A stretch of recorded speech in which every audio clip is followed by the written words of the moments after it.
Tonight, Dan Jurgens looks for a hero with less name recognition than Bat-Mite, and by God, I think he succeeded. Justice League United takes all of DC's war stories and just throws them into a blender, and Starfire makes out with a dolphin. All that and more tonight on the Not So New 52.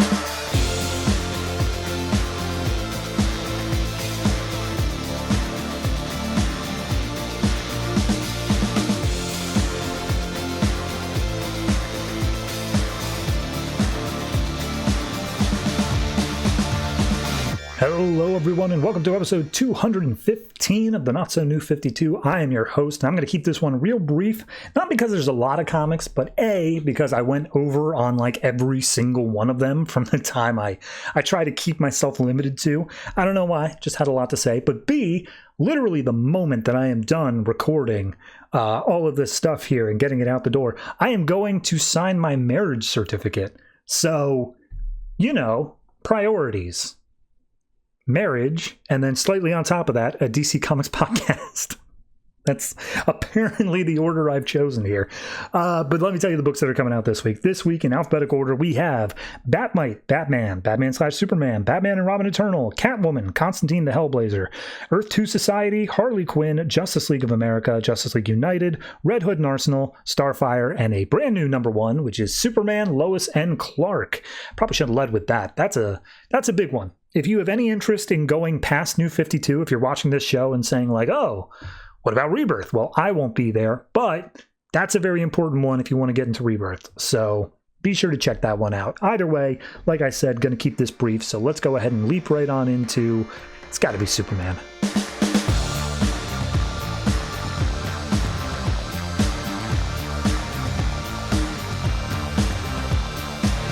Superman, Lois and Clark, number one, written by Dan Jurgens, art by Lee Weeks. So, spinning out of Convergence, this is, at the end of Convergence, there was post-crisis Superman and Lois. They had their kid, John, and then they were sent back to Crisis on Infinite Earths, which we'll get to, and then something happened to them, but we didn't see what. And this basically picks up 5 years ago, however long ago, we are at the Darkseid War, or not the Darkseid War, that's an actual thing. The invasion of Darkseid that began the New 52, and we see this version of Lois is narrating saying, I thought for sure he'd jump in, because like, good lord, this version of the Justice League was overwhelmed. Darkseid was totally wiping the floor with them, but then, wouldn't you know it, they pulled it out, and they closed the boom tubes and everything else, but post-crisis Superman apparently was there watching the whole thing from a rooftop, and he was like a second away from jumping in and helping out the fight. And we see that, you know, he didn't. He ends up zooming back off, and like a fighter pilot sees just a red blur, doesn't know exactly what it was. And we find out that Lois, Clark, and John, who is at this point a baby, are all living in this dilapidated farmhouse out in the middle of nowhere. Not the Kent farm, some other place. And it's leaking, it's raining, all that stuff. And Lois is listening on the radio and just like, I thought for sure you would have jumped in. Why'd you stop? And it's just like, I mean, it's not my place to jump in. Also, Cyborg is on the Justice League. That's weird. Why is he not with the Titans? But like, they handled it, so whatever.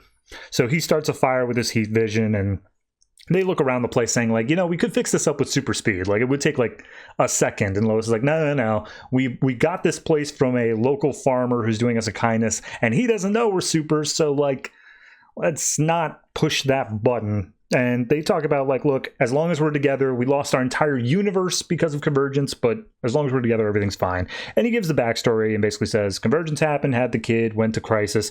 During Crisis, they succeeded.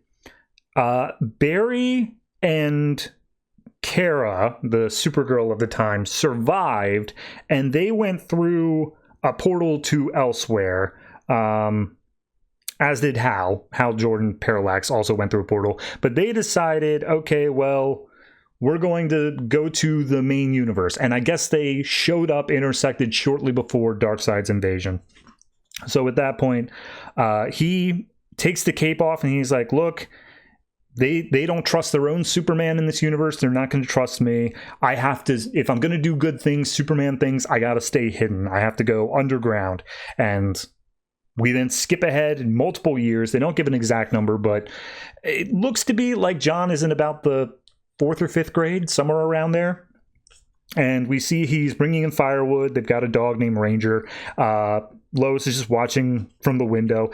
John ends up tripping, dropping the firewood, and Lois is like, hey, you got to get your chores done before school. And he's like, why? None of the other kids do. Why do I got to do all these heavy lifting chores before school or whatever? And she's like, oh, it builds character. And then he comments, why can't Dad do it? And she's like, Dad is out trying to catch a horse that escaped in the middle of the night. It was Apollo. That was the name of the horse. Yeah, sure. Anyway, go up and get ready for school. So she listens to the news, and turns out that a tsunami that was about to happen just mysteriously stopped, and nobody knows why. And Superman walks in. He's soaking wet, and he's like, man, it's getting harder. Something's going on with my powers where, like, it's not 100%. She's like, should we be concerned about that? And he's like, no, it's all good. It's all good. So he looks over the paper, and in the paper on the headline there is a spaceship called Excalibur that is returning to Earth. And in the post-crisis, pre-Flashpoint version, this ship was the one that space astronaut Hank Henshaw, who ends up becoming Cyborg Superman, came back in and set down that whole series of bad things. And Clark basically says, yeah, one of my things I've been doing in this universe since we got here is going to all of the villains that I knew would become villains in my timeline and just making sure that they don't. Just trying to get ahead of that. Doesn't always work, don't always manage it, but like Hank Henshaw is one that we should definitely take care of beforehand. So Lois cuts out the tsunami article or something like that. I don't even know how she has the article, but regardless, she pulls out the scrapbook and it's like, yeah, this is for when John is older. He'll see all the things that you did, because right now we can't tell him that you're Superman. And at that point, John walks in and is like, hey, Dad, why are you all wet? Like, I thought you were out getting the horse. And he's like, yeah, and then I took a shower. And John's like, oh, is that so? What horse were you out getting? He's like, oh, it was Zeus. And Lois is just like, okay, we gotta go now. Gotta take you to school. Bye. And Lois is just gaslighting her kid, just being like, yeah, I said Zeus. That's exactly what I said. You're making things up. Apollo's not even a horse. Get out of here. So Clark goes into the library. Turns out that Lois on this Earth is kind of the breadwinner. She is a anonymous author of like expose big books, New York Times bestsellers, and she goes by the name of Author X.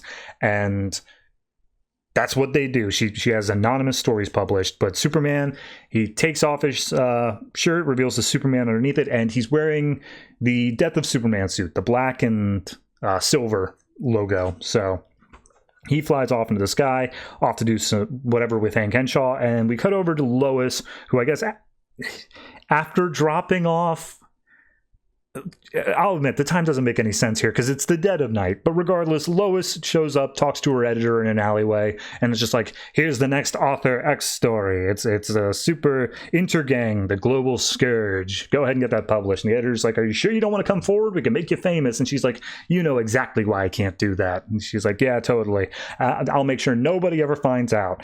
And wouldn't you know it, somebody's watching on a nearby rooftop. So we got into space. Superman's waiting for the spaceship to show up, just like going through the history of Hank Henshaw, being like, yeah, Cyborg Superman, Coast City got destroyed. Yeah, it's probably best to head this one off at the pass. And then all of a sudden, the ship starts flying back into orbit.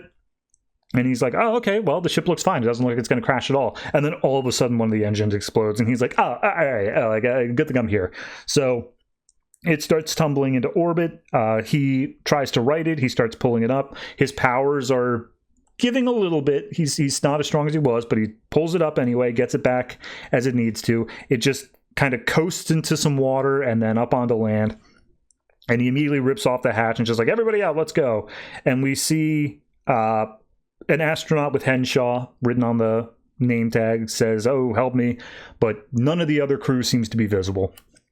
So we cut over to Lancaster Elementary School. Apparently they're out in California. I was unaware of that. Math teacher's trying to teach some lessons, and John is too busy on his phone watching the news of this spaceship coming down. And the teacher comes over just like, well, John, do you have an answer? He's like, 1605? And it's like, nope. And so he gets dragged to the principal's office. And the last thing we get is in a distant star system, there is some completely destroyed planet. A man's being led in a museum. Someone's asking for a thing called the Oblivion Stone. That's it. But it's already been taken. Whatever's happened here, it's been stolen. And the guy's like, oh, I could have saved us if... And then all of a sudden he gets beheaded by this person. Just like, well, either way, I'm going to get that stone. It belongs to me. And we don't see who it is, but clearly that's going to be the threat. So, yeah, I mean, this is the first book that in the trade version says Road to Rebirth. I don't think it was published like that immediately. It might have been. That might have been on the first cover. Actually, I'm looking at it. No, it doesn't. So, yeah, this is something that leads directly into Rebirth. This is kind of where we're getting this transitionary period. I like this book more than I like Telos. I mean, Telos is funny, but I like this book more as a fallout to Convergence because it does finally get to the point of, okay, let's acknowledge the previous history, but not through winks and nudges. Just an actual, like, here is a character from the previous timeline, and that's it. Like, it actually happened. So, yeah, I mean, it's written well. I like the characters. I'm very aware of John as a character. Obviously, he's been the one thing that's kind of really stuck around and blossomed out of all this. So, I'm super down with this book. Looks great, written well. I'm looking forward to the rest of it. This one, I'm going to say, is I'll give it a solid 8. It definitely earns it.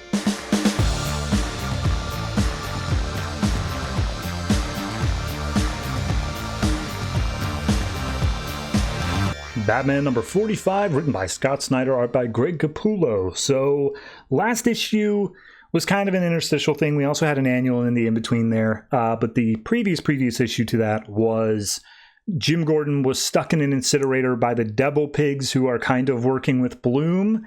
And how's he going to get out? And this issue, it picks up with the biblical quote. It says, in the beginning there was nothing, and then there was Batman, and this was good. So we see Jim is working his way through. He's like, okay, think about it. I'm in a industrial furnace. My gun is cooked. I have no way out before the temperature starts going up. What do I do here? And he thinks like, all right, I've got a Batarang, and I'm able to throw it and hit a cooling coil over in the thing. If I could do that, then it would stop the heating and do whatever. So he thinks about Barbara for a second, just like, no, don't worry about that. Focus on this. Also, don't focus on missing because you have missed historically a lot before. So he throws it. We don't see where it lands, but immediately as the Devil Pigs are packing up, getting ready to go, out comes Batman, punches one of them in the face, says like, all right, who's going to tell me where Bloom is? So the Devil Pigs start getting back up again as best they can. Obviously, after the aquarium thing broke, this is difficult, but they're managing to do what they can. And Batman kind of just gets overwhelmed. Like, he's like, yeah, I'm used to working with backup at the very least, but even if backup didn't come, even if I was alone on my own with the police, I always knew Batman would come. But when you're Batman, Batman doesn't show up. Or does he? In through the skylight comes the rookie suit, the robot suit. Turns out it's being piloted by... Oh, I'm always forgetting his name. Never actually say it that often. The guy who's not Julia.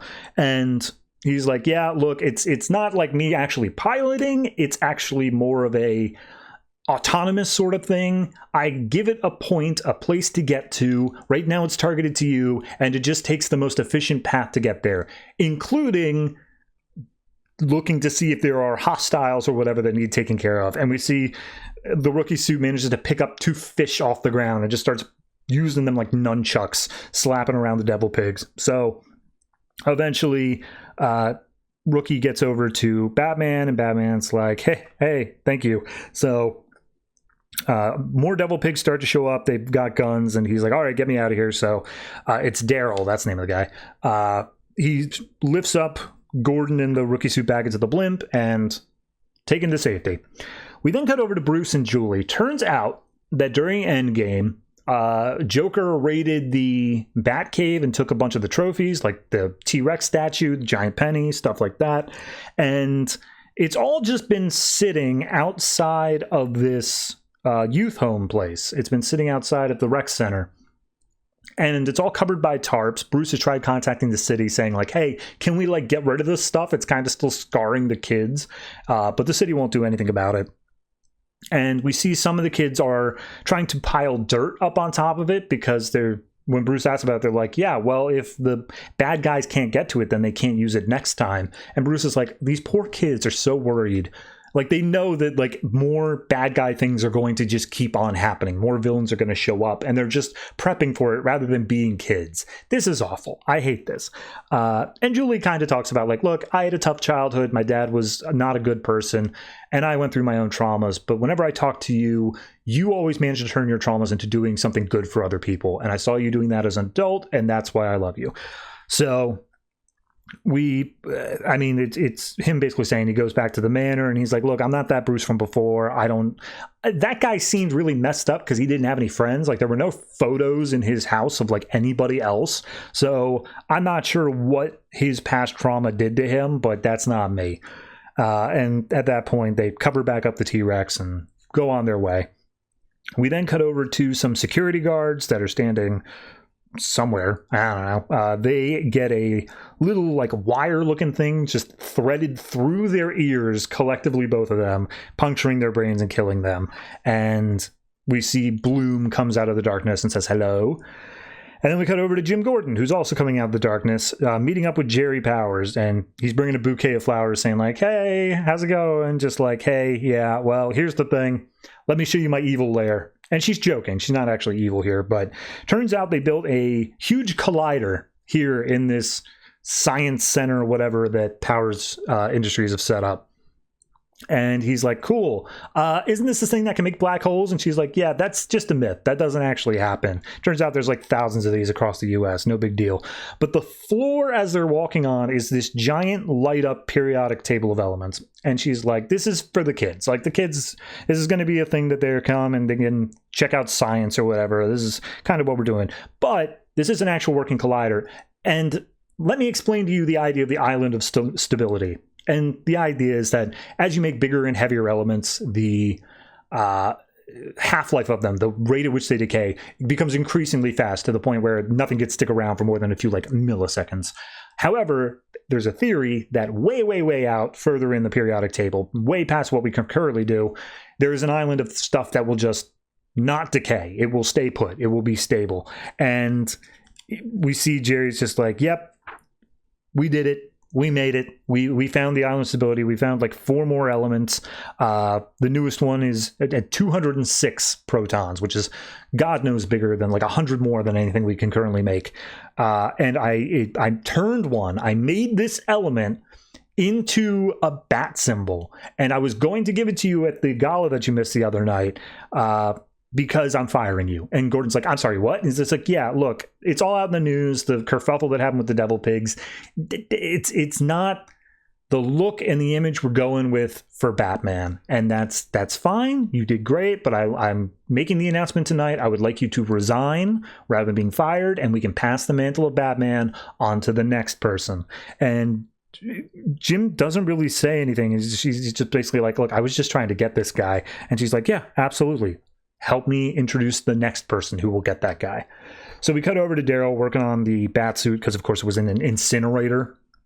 And we see that an alarm is tripped, and it's actually just Duke Thomas who's breaking in to Daryl's workroom, just like, hey, yeah, I figured out the system and yada, yada. I'm so smart. So Daryl greets him. And he's just like, oh, hey, where are you staying right now? What's going on with your parents? And he's like, just go read the We Are Robin book. It's kind of all happening over there.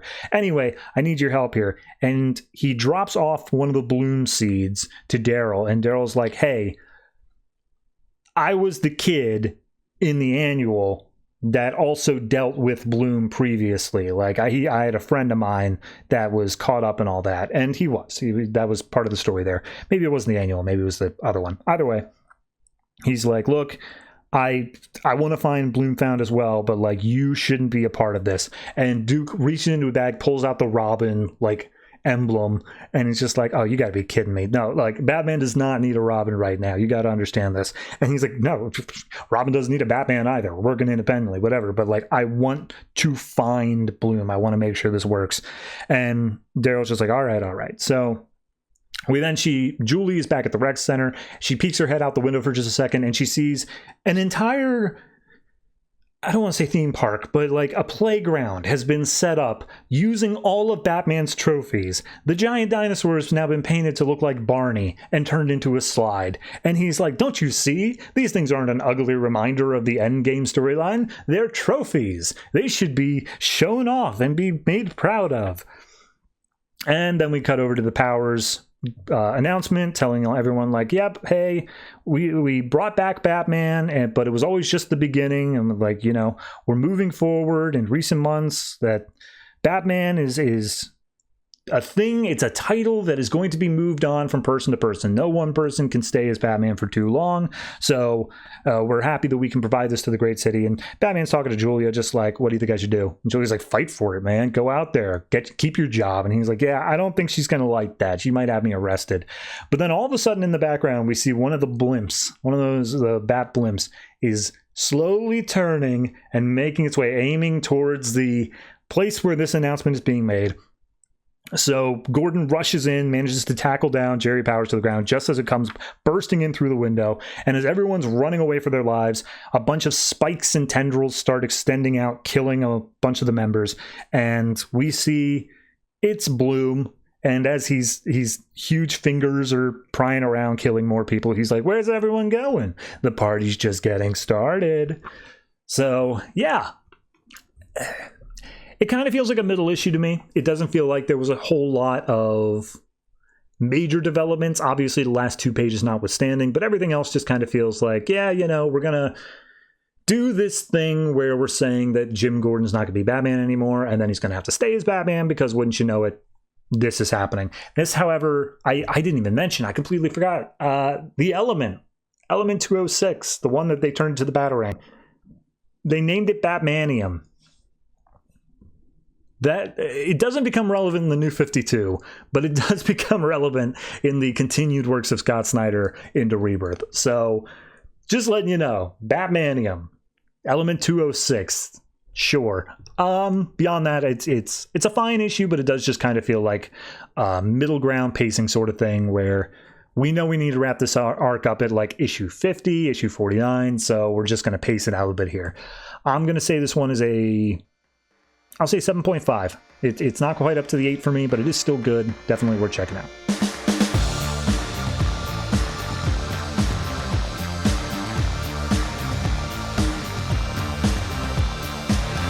Justice League of America number 4, writing and art by Bryan Hitch. So it's a lot of plot threads going on. I don't really recap the last issue.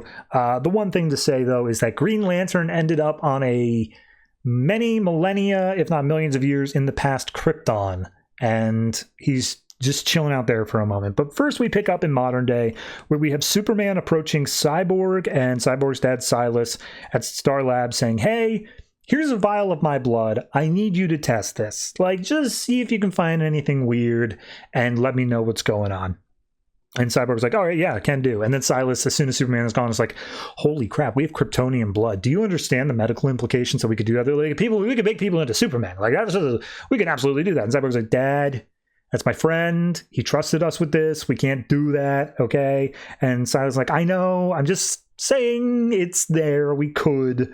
And he's also saying, oh, it will also help with this one. All the files that Batman collected on the Kryptonian protocols, like, whatever is going on, we've got Superman's blood. It'll help this along. So we cut over to the Cathedral of Rao, and he's basically saying like, oh, go into every town, every home, spread the blessings of Rao, show everyone the way of Rao. And we see everyone in the news is basically coming in saying like, yes, millions of more people every day are being blessed by Rao. It's a super cool thing, and everyone's loving it. Enlightenment of the human race and whatnot. And we go over to Gotham General, and we see a doctor's just like, yeah, it's dead here. I'll be out in like half an hour. I'll meet you up for dinner. And she walks to an MRI room, and there's Batman just loading up a guy into the MRI machine, just like, hey, Batman, what's going on? And it's just like, I'm trying to see what sort of crime is happening here. And it's like, that guy's unconscious, so I don't think he's committing a crime. It's like, no, the crime against the world. And he's like, and you think you're going to get that with an MRI scan? And Batman basically says, look, this is a guy who was like a constant petty criminal. He was constantly committing crimes. He got converted by Rao, and now he's not committing crimes. And I want to see if there is a physiological reason for that. Is there something inside of him that has changed? And the doctor's like, okay, well, I don't think you can physically see faith on an MRI, but fair enough, whatever. Also, there's a giant magnet in this thing, so you might want to back up because I'm sure you got metal on you. We then cut back over to Krypton, where Green Lantern is being brought to the Temple of Rao on Krypton, and he's asking his ring, like, is this where the temporal signature came from? And just like, nah, this isn't it. Also, I still can't open up a wormhole to O or anything like that. And it's like, great, fantastic. So as he's being marched into Rao's temple, he's like, I'm hoping Rao is a god that's closer to Wonder Woman kind of god and not a dark side kind of god. And as he gets there, there's a whole bunch of stairs. He walks his way up instead of flying because he's trying to be respectful. And as he gets up to the top, there's this old man, Rao, just sitting there asleep in his throne. He's like, sir? And he's like, oh, hey, sorry. Oh, you're a Green Lantern. That's neat. It's been a while since we've seen a Green Lantern. How's it going? Can you help me out of this chair? And Green Lantern's like, yeah, sure. Everyone's like, don't you touch our god. And he's like, oh, shut up. He's helped me out of the seat. He's a Green Lantern. He's cool. So he comments that he's 300 years old, and you know, he's been going on for a while. And he's like, yeah, we haven't seen our Green Lantern in a while. That one had a beak. We've currently got a civil war ongoing. Are you here to help with that? And Hal's like, no, I'm not. This isn't my sector. I'm not really in charge of that. I'm just trying to get back home. And he's like, well, you are a Green Lantern, though. And a Green Lantern is sworn to protect and serve, more or less. So you can help us with the Civil War thing? And he's like, all right, yeah, fine. I'll help you with the Civil War thing. What's going on? He's just like, okay, cool. Over in Argo, there's a new warlord who's trying to rise up and go against people. We've managed to fight off all of his forces, whatever, but we're growing weak, and we might not be able to repel the next one. And Hal's like, okay, what does he want? Who is he? And he's like, we don't know. He's just a warlord. He's in a temple of metal and glass, and we need him to be taken care of. And he's like, okay, what do you want me to do? Come with me. I'm going on a mission over there. It's a mission of peace. We'll talk him down. It's like, okay, and what if you can't talk him down? It's like, well, beware your power, right?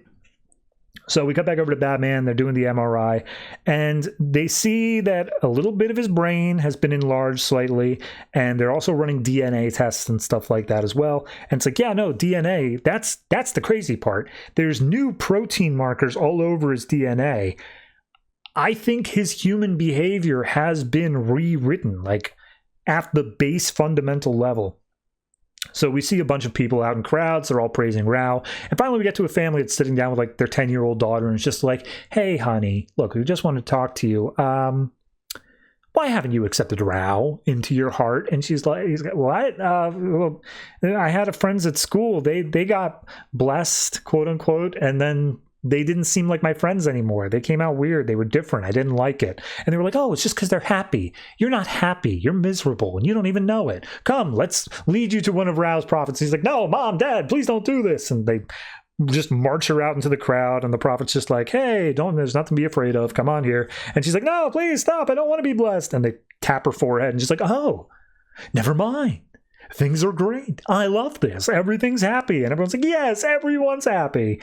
And meanwhile, Arthur and Mara, who, I'll be honest, the art does not make it look like Mara, but they're just chilling. They're just at the lighthouse. They're watching TV. And Mara's just like, hey, didn't you leave one of those prophets in Atlantis with our people? And Arthur's like, yeah, but Atlanteans would never go for that. That's silly. We're smarter than that. And Mara's like, you might want to go back down and check. So we then see Superman's flown to the fortress. He's in there and he's like, fortress, give me everything we got on Rao. Like history, mythology, give me everything. Like I need to know who he is and what he's really doing here. And we cut back down to the hospital and they're like, okay, this is big news. And Cyborg and Batman get in contact with one another. Superman's also now joining in on the call. Everyone just conferences because Cyborg's done with Superman's blood. And he's like, hey, Batman's on the call. He knows about your blood as well. Like, don't worry about it. And they basically say, yeah, Superman, we found your protein markers, the same ones that were on this guy that Batman just tested.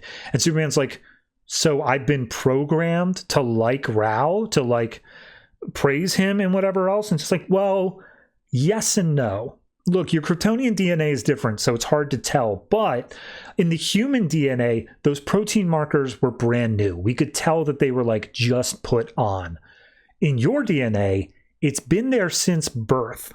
And it's just like, wait, what does that mean? What are you talking about? And it's like, well, we think that at some point in Kryptonian history, the Kryptonians were kind of bred to praise Rao, and that's just been something that's been instilled in you throughout like generations of people. Your entire species was made to love Rao. Meanwhile, in the hospital, one of the prophets of Rao is breaking down the windows trying to get to Batman. So that's clearly a problem. We cut back over to Green Lantern. We see Rao is now in the center of a circle. He's like, hello, everyone. Thank you for joining me. How's it going? Go ahead, do the thing. And a whole bunch of energy comes out of all the prophets into Rao. And he's like, oh, geez, what is going on here? What's up? And then when Rao is done, he steps out just being like, sorry. That's always a shock to new people. I forgot about that.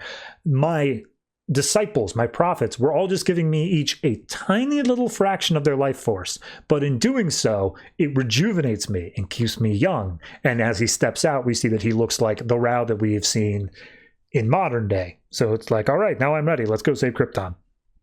So we cut back over to the hospital. Batman's being attacked by a prophet saying like, you will feel the love of Rao. And he's like, the hell I will. The criminal wakes up and he's like, join him in no peace. So Batman flips on the MRI to full. The prophet has a lot of metal on him, so he just immediately gets slammed in. Batman takes the doctor and goes to escape, and just like, hey, Victor, we're coming to you. Let's go.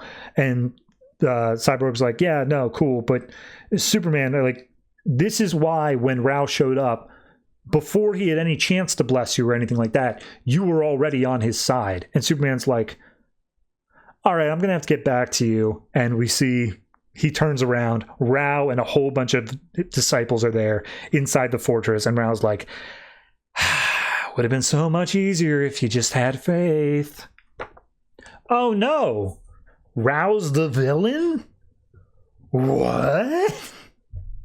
No, of course he is. That's like, I appreciate the fact that we've been playing this like, is he not sort of game, and now we're just finally dropping the context and saying like, yeah, it's genetic program. Well, I guess there is still a little bit to go to it. It's the question of like, you know, if someone is depressed and they take antidepressants, that's not a bad thing. To feel better, they are changing something about their body. So the idea that like humanity is having something hardwired changed in them to make them happier is not inherently bad. But it comes with this side effect of you praise Rao, and also it's being done without your knowledge. So clearly this is in the wrong, but there is at least a little bit of still a moral thing that could be made about it. No, I mean, it's a good issue to find one. I will say I'm glad that we finally pulled the trigger. I think if we had gone another issue of is Rao good, is Rao evil, I would have been totally and just done with this book. But like, we pulled the trigger, it's done with. I'm happy to see how we're going to pile out from here and wrap up all these different coinciding plots. Yeah, I'm going to say this one is I'll give it a 7.5. I think it's earned that much. It's not up in 8 territory for me, but it's definitely good.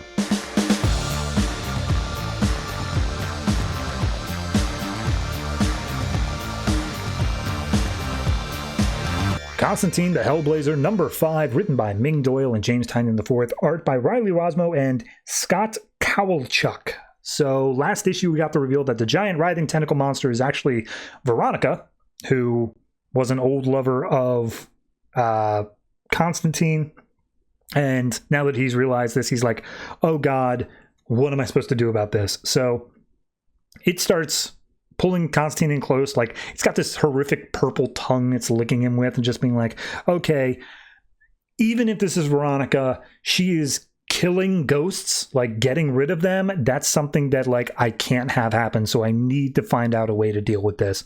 So he starts ripping off like the tentacles one by one. For whatever reason, it causes the monster to just like fold in on itself and it goes back to a different plane or whatever. And he's like, look, this is something else. This isn't the girl I knew. This isn't Veronica. So he goes over to the library that he visited before, that Georgina works at, and is like, okay, well, I shouldn't be surprised that she turned into this sort of thing. Like, I did treat her horribly, but I don't know how she ended up at this point. Clearly, she was looking into some sort of magical thing that pulled her in a direction that, like, even I didn't know about. And so he's looking through all these books, trying to figure out what's up. And then in steps the librarian guy, the teacher of Georgina, and it's Ames, whatever it is. And he's like, hey, how do you keep on just popping in on me? Like, you keep on just showing up. Did you like phase through planes or something? He's like, no, not really. And he's like, okay, well, do you have any experience with that? And he's like, oh, of course. I am the magical librarian guy. I have experience with all the stuff. And he's like, yeah, totally.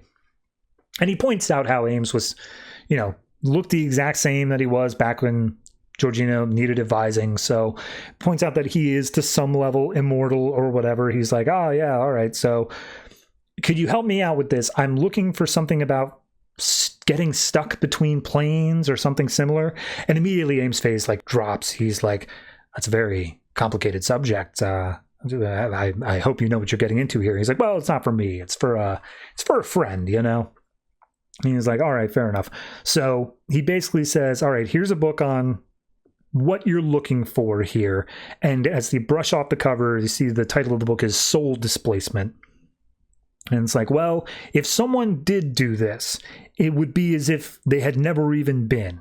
Everything would change, but nothing would change. And we cut to a flashback from Veronica's perspective where Ames is narrating and basically saying, like, look, if someone came into this magic and knew the basics of it, but didn't know everything that they needed to know, it would be irreversible. It would be something where they would get their foot basically stuck in the door and they would be unable to undo it later on. Like, there's no way that they could do that themselves. And we see, because she was being ignored by Georgina, she was being ignored by Constantine, she did kind of just fall down this rabbit hole of trying to investigate this stuff and then being split across the psychic plane and being unable to do it. And it's like, well, and if you're saying someone is coming back, there's a chance that their physical signature, their soul or whatever, was scattered and stretched beyond comprehension. And we see all these visual representations of her becoming this shattered tentacle monster looking thing. And also how the only thing that's holding her to this plane is either a feeling of great love or a feeling of great hatred. It has to be one of those two. And Constantine's like, so does she love me still or does she hate me? And he's just like, probably both. It's more complicated than anything just black or white like that. So he explains it all as he's like leafing through the book or whatever. And it turns out that in this book, there is actually a bookmark, a Polaroid inside of it from when it was last used. And the Polaroid is of Constantine, Georgina, and Veronica. So at that point, it's like, look, I don't know what your intention here is to do with this creature, whether it is to cure it or end it. And he's like, okay, well, which one's better? Which one's the better option here? And Ames is like, they're the same. Like, it's all about whether you're intending on doing this out of like getting rid of it or setting it free. That's going to be the same task. So we see Constantine makes his way down to Georgina's office, knocks on the door. Georgina's like, hey, I keep on calling her Georgina. I think it's Georgiana, but regardless. She's like, hey, I heard that you were drunkenly stumbling around the town the other night. How'd that go with? And he's like, yeah, I made some mistakes doing whatever. But here's the thing. I'm coming here because we're colleagues and because I have something that is out of my league. Okay? I've been looking around at this stuff. If you can help me out, if you can help me with this thing, it's a psychospectral beast. It's breaking physical and logical laws here. I need you to help me out with this, solve this last riddle, and I will disappear from your life permanently. And she's like, do you absolutely swear on that? And he's like, yes, absolutely. You're such a friend. And he's like, no, I am not. Do not call me that. So they head down for deeper into the town. Turns out this is actually where Veronica's mother lived. And she's like, wait a minute. Why did you, is this just like a trip down memory lane? Is this what we're doing here? And he's like, nope, not at all. I'm bringing you to the monster. Just so happens the monster is around this area. So at that point, he walks in and he keeps on pumping her up, being like, look, we all know I'm not half the magician is what you are. You can easily take care of this thing, and I'm hoping that we can just get on top of that. And she's like, fine, whatever, summon the monster. And Constantine's like, all right, fair enough. And it seems like he's about to do like some summoning circle or something like that. And instead he just dances around, just being like, come here, monster, we're here, come on out. And she's like, is that how you summon all your monsters? But then all of a sudden tentacles start coming out of everywhere. And in comes the beast, but instead of the face that looks kind of skullish and monsterish, it has Veronica's face. And immediately Georgie's like, what the hell are you getting at here? And so you put your dead ex-girlfriend's face onto a monster? What, just to freak me out? And he's just like, no, it's not her face, it's her. And he points out, like, yeah, she didn't just kill herself. Like, she did fade away. This is what's left of her spirit. She tried to displace her soul. And Georgie's dodging around all the tentacles as it's going to attack her, doing everything she can. It turns into, like, just this writhing tornado of tentacles at that point. And she's like, why didn't you tell me this outright? Why didn't you say this up front? And he's like, I didn't think you would believe me if I said she became a vengeance monster. And by the way, it wasn't me who like stole her away. She's the one who made all the choices, but both of us abandoned her. We're both responsible for that. And Georgie's like, all right, well, I'm going to save her. So she launches in. She tries to get it right up in Veronica, just being like, hey, no, come out. Like, don't let yourself be that. Punches her in the face to try to snap her out of it. Just like, look, I see you in there. Come back to me. And she starts recanting this chant, trying to get her out. Veronica recoils, doesn't quite give into it, pushes Georgie away into a car. And at that point, John pulls out the soul displacement book and being like, look, you were right. I never could have handled this on my own. I asked your advisor, like, on books to get, stuff like that. Here's this book. He said this would help. If she doesn't come back to herself right away, your advisor said to do this. And it's like, okay, well, this is what she would have used to displace her soul. So, like, this is all of us. It's her, us, it's all of her life. And he's like, yeah, well, we know we have to do with it. So she starts recanting off the spell. It looks like Constantine gets wrapped up in the tentacles as well. And he's like, come back, Veronica, or this is it. This is the end of it. And it looks like it's not working. So she ends up setting fire to the book. And it seems like that is the key. That's what happens. Veronica tries to put out the fire, but it's too late. And she turns into just a husk of ash, and then we see the spirit depart off. So at that point, Georgie gets up in Constantine's face like, how could you? You did all of that. The whole reason you did that was so that you wouldn't have the guilt on your conscience for actually finally killing her. And instead, you put that on me. You knew, and you killed her again. And he's like, well, yeah, that's how it is. And she's like, I'm never going to forgive you for this. And he's like, yep, that makes two of us. And that's the issue. That's it. It's a downer. It's a real downer story. But it's kind of what you expect from a Constantine story. You know, it's exactly up on that same level. So, no, I think this one was very well done. I will say it got a little bit confusing when Ames was explaining all of the inner machinations of like, oh, what she did to her soul and how it relates to this book and all that other stuff. But on a reread and like really taking your time with it, I think it's not supposed to make sense in a logical sense. It's supposed to make sense in an emotional and a gut sense. Like, this is the book she used. It's linked to her. Therefore, the book is the key. So I get it. It works for me. I'm going to say this one is I'll say it's a 7.5. I think if it weren't for like how great the art is on those pages where there is the mental break and showing how she fades away, and then that last page of Georgie just calling out Constantine for his BS, like, I think it probably would have gotten a 7, but I'm going to bump it up to the 7.5. I think it really does earn that. I might have honestly said 8 beforehand. I was bumping around all those numbers, but I'm saying 7.5 is the finale. So yeah, it's good.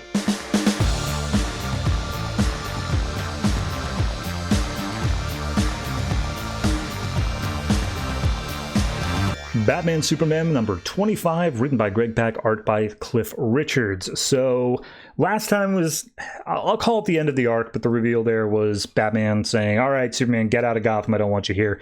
And then Vandal Savage turns out to be a big threat. So this issue we pick up with Jim Gordon in the bat suit and it's like his little command department, and he's like, all right, find me Superman. And everyone's like, bro, you told him to leave and he's gone, so what's the problem here? It's like, yeah. Clearly we all think he left Gotham, but I have the hunch, I had the feeling that he definitely didn't leave, and he's a threat because despite not having a lot of powers, he's still trying to do Superman things, so he's putting people at risk. Therefore, we got to find Superman.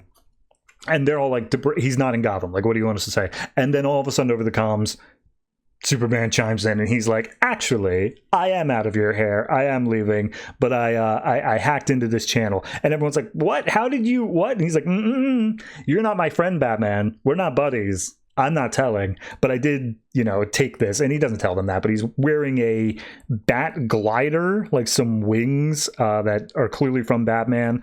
And it's allowing him to fly around and glide without being picked up by radar or anything like that. So at that point, Batman's like, all right, well, you're just lying. You're still in Gotham. He's like, I'm Superman. I mostly don't lie. So whatever, I'm out. And he just clicks off. And that's it. Like, we're done with Jim Gordon Batman.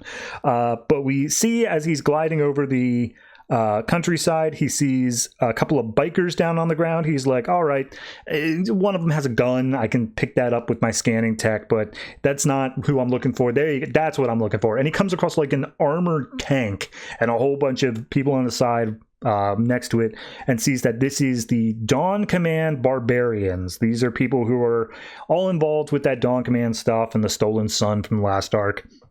And he's like, all right, I don't see the Sun. However, scanning for their weapons, there's a bunch of stuff that's like hundreds, if not thousands of years old. That's weird, but regardless, I'm going to go take care of this. So as they're driving, we see some of the guards are talking about how they were just woken up. They were frozen and how hungry they are. They want to go for burritos. And all of a sudden, the road in front of them just pops up, stops the tank in its tracks.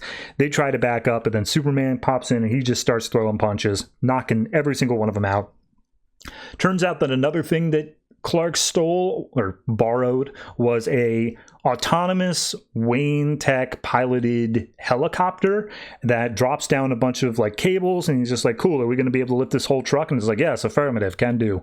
So he's commenting like, I'm thinking like you, Bruce, back before you lost your memories. It's all planned out. I got all this set up. Everything's going according to plan. And then the truck explodes and Superman's like, okay, all right, well, I'm not invulnerable anymore. That really, really hurt. But he ends up getting up and someone's firing at him. And he starts to run away, tries getting some distance. And the person's just like, oh, yes, you never were able to think truly far ahead. You always relied on the fact that you were working either on a team or you were invulnerable, and now you have neither of those things, so you are truly weak. And we see shooting at him is Vandal Savage. So at that point, Superman's like, oh, okay, yeah, I know about this guy. He's a megalomaniac and he's immortal and whatever. I could take care of this guy. So he pulls the gun out of Vandal Savage's hand, snaps it, but then Vandal just starts throwing punches, and he's like, oh, you can't keep up with me. I got the strength here. I'm going to take you out. And Superman's like, he keeps on underestimating me. That's good. I want him to be surprised. And he goes for a punch, and Vandal just keeps going. Like, Clark cannot land a single hit here. And Vandal's like, look, you're not Superman. Superman's dead. Move on from it. And Vandal Savage killed him. So eventually Vandal punches him like all the way back into some nearby forests. One of the guards that was in the truck comes up with the incinerator, which is just a flamethrower, and Vandal's like, you should have already had this ready when he first started attacking. And the guard's like, and then Vandal just burns him alive, and then turns to all the other guards saying like, stop screwing things up, and then he burns all of them alive as well. So at that point, as the woods burn, he realizes there's no body, there's no corpse. Superman is still clearly alive. And he tells the remaining guards, like, get the keys, hop in the truck, let's go. And they're like, sir, the first guy you burned had the keys. And he's like, God damn it. All right, whatever. You get everyone hit out on Superman. So it turns out that he didn't just run away. He didn't just escape into the woods. He was knocked out.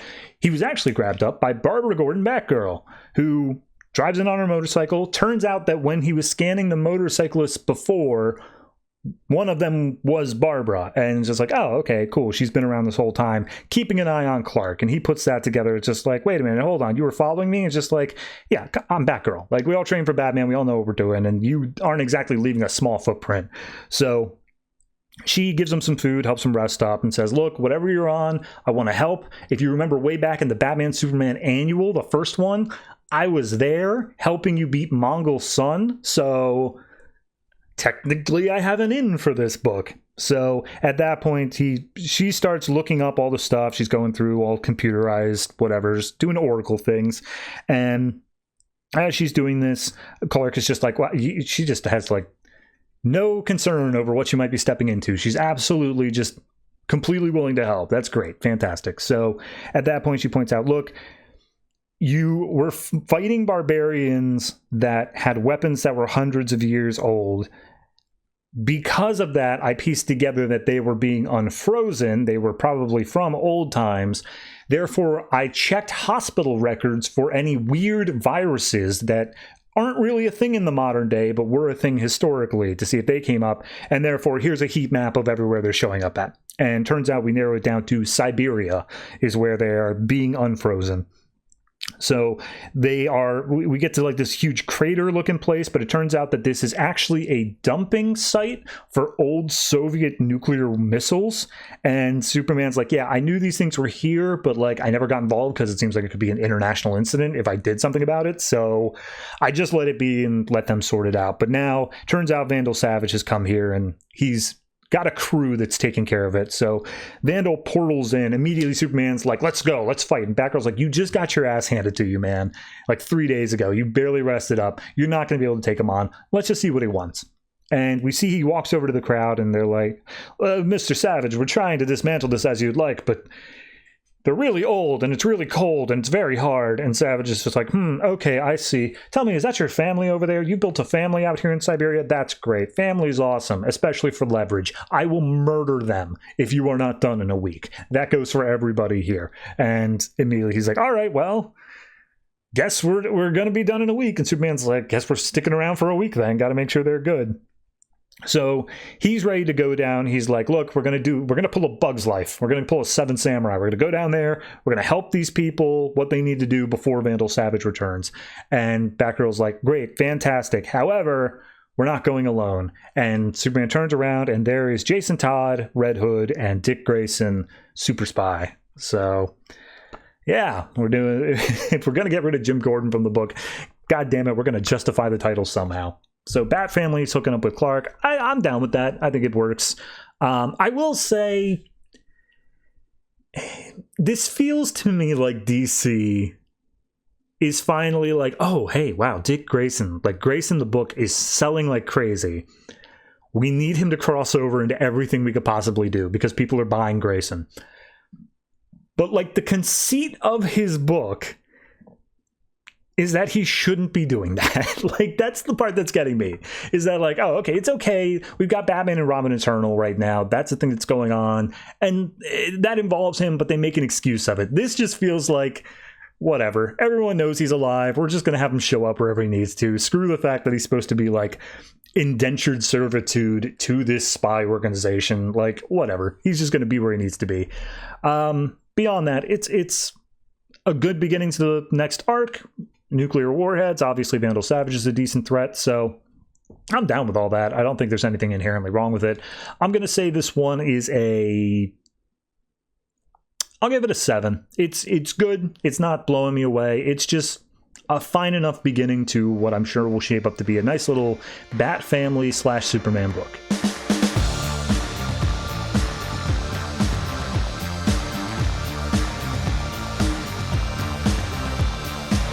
Catwoman number 45, written by Genevieve Valentine, art by David Messina. So last issue, the head of the Hasegawa clan was murdered by Black Mask for working with Catwoman, and Eiko has to step up, and she feels guilty about it because she was Catwoman at the time. So we see her at the funeral. Penguin's giving his condolences. Black Mask is as well. And there's just this tension where Eiko's just like, thank you, Black Mask. I would like to talk to you more about that as well.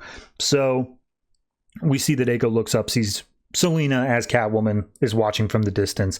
And as she drives back home to her place, she gets out her Catwoman gear, puts it in a dumpster, and sets it on fire, given the symbolic end of Catwoman effectively ruined my life, despite the fact it wasn't necessarily Selina. So at that point, we go to the Hasegawa penthouse. Selina breaks in, just like, look, I don't know what I'm going to say. I just need to make sure Eiko's all right. And then Eiko, as she drops in, pulls out a gun on Selena and just like, what, you here to rob me? And it's like, nope, come to pay my respects. And it's like, yeah, well, Antonio already did, don't worry about it. And it's like, are you okay? It's like, no, get out. So at that point, she reveals that the tattoo that she had on her back, that was unfinished. She finally finished it up. She's like, look, I'm now the head of the Hasegawas, and I'm going to absolutely destroy Black Mask for what he did. And unless you want to be my enemy, you're going to stay out of my way. And she knows that she's the reason for her father's death. And Catwoman's like, no, it's Black Mask. He's the one who caused all this. It's on him. But if you try to murder him, it's going to look like infighting, and you're not going to be able to keep your ground as head of the family. And she's like, I'm going to do what has to be done. I don't care. I'm not going to not get my revenge here. And Catwoman's like, fine, I'm not your enemy. Goodbye. So she heads off. We see that Penguin is meeting up with Antonia after Antonia now takes the head of the family. She's like, hey, yep, I'm taking my place up here or whatever. And Penguin's like, good, I told you to bring me the head of Catwoman. How's that going? And I would back you if you did that. Antonia's like, okay, well, we both know it's Selena. Like, yeah, I know about that too. Of course I wasn't going to do that. And so I didn't bring you the head. Like, that's how that is. And Penguin's like, oh, you're going to risk our truce just to save her? And she's like, look, that's my problem to deal with. I'm telling you, this is what I'm coming to the table with. If you don't want to partner up, so be it. And Penguin's like, fair enough, we can do business together. So at that point, we go over to, I'll be honest, some random guy. We might know who he is, but he's just some random guy that looks like he works for Black Mask. And looks like he's trying to do something to the Lucius Fox Center, the rec center. And Catwoman comes in and just absolutely beats the crap out of him. Or at the very least scares him away. And Bruce Wayne pops out saying like, oh, hey, Catwoman, what's going on here? And she's like, nothing, don't worry about it, but call up Detective Alvarez. He can be he can be trusted. So she runs off. We then see Black Mask meets up with Penguin. And Black Mask is like, what's up, Penguin? I hear you've been making a lot of moves that have been ruining the fact that I'm trying to keep this entire thing together under me. And Penguin's like, yeah, like, you've been doing this for yourself. I really don't care about it at all. So here's the deal. I thought that Hasegawa was the spearhead, and he's, just playing up the game. He was just like, oh, I thought, he was the one in charge of all this, but now the daughter's giving the orders? Like, well, how are you handling that? And Black Man's like, oh, don't worry, I'm dealing with that soon. She's a traitor as well. And Penguin's like, yes, fair enough. Hey, in the news of being open here, I have this underground secret passages and stuff like that, the system of tunnels. Would you like to check them out? And so Black Mask steps in, just like, what, did you ever tell anyone about this? And he's like, I didn't say I didn't tell anybody about it. And then as Black Mask steps in, there's Catwoman. Penguin closes the door behind Black Mask, and he's like, you traitorous bastard. So now it's hunting time. Black Mask just starts running down the tunnels, no idea where he's going, but Catwoman gives chase, starts slashing, starts punching. Black Mask pulls out his gun, tries to take a shot. She ends up taking the gun away from him and leaves Black Mask on his knees while she's holding a knife to his throat and just like, all right, this is it. And Black Mask is like, your brother didn't think you had this in you, that you had what it meant to be cruel. And when you do this, just know that I'm the one that got you to this point. And she stabs Black Mask in the back, like full on with the knife. He's bleeding out on the ground here, and she fades slowly into the darkness, saying, all right, it's done. So Aiko is made aware that somebody's come to talk to her, and she thinks it's Black Mask. The guy's like, no, not Black Mask. And then she goes down into the garage area. Turns out it's Killer Croc. And Croc is like, Catwoman wanted you to know that Black Mask is dead. And she's like, she shouldn't have done that. That was my task. That was what I needed to do. And Croc is like, okay, I don't really know the inner workings of what's going on here, but I can pass along whatever message you want. And it's just like, fine, pass along this. Thank you for the help this time, but if you ever do it again, I will hunt her down. So we then cut back to the tunnels, and it turns out Black Mask didn't die, and he crawls his way up back to the door where Penguin is, and Penguin's like, Jesus Christ, man, what is it going to take to kill you? We went through all this effort, and you're just still here. And Black Mask is like, I will literally do anything if you help me live. Like, get me out of this, and we will all you will be better off for it. And Penguin just says, okay, you need to disappear. I will get you out of here, but you need to lay lower than low. You need to be off the grid. And in doing so, you give me all of your territory. That's what this is going to cost. Your life is going to cost you literally everything you've built up over these past issues. And he's like, fine, all right, but what about the Catwoman? And he's like, Penguin's like, oh my God, you are so single-minded for revenge. Good luck to you, man. So we then cut over to Eiko, who's talking to all of her people, saying like, all right, my father's dead. Black Mask is dead. I've taken up the family name, and we will know peace again. And someone's like, yeah, but you didn't kill him. You didn't get the revenge. You failed in that front. And she's just like, okay, fair enough. Who else here thinks I'm weak? By the way, has anyone ever seen Kill Bill? And she just comes up and starts beating the ever-loving crap out of this guy. Just a mess of blood and teeth. And she's like, if anyone else has any ideas about whether or not I should be in charge, step right up. Otherwise, we begin training tomorrow. And we see Stephanie is watching all this from slightly above and away.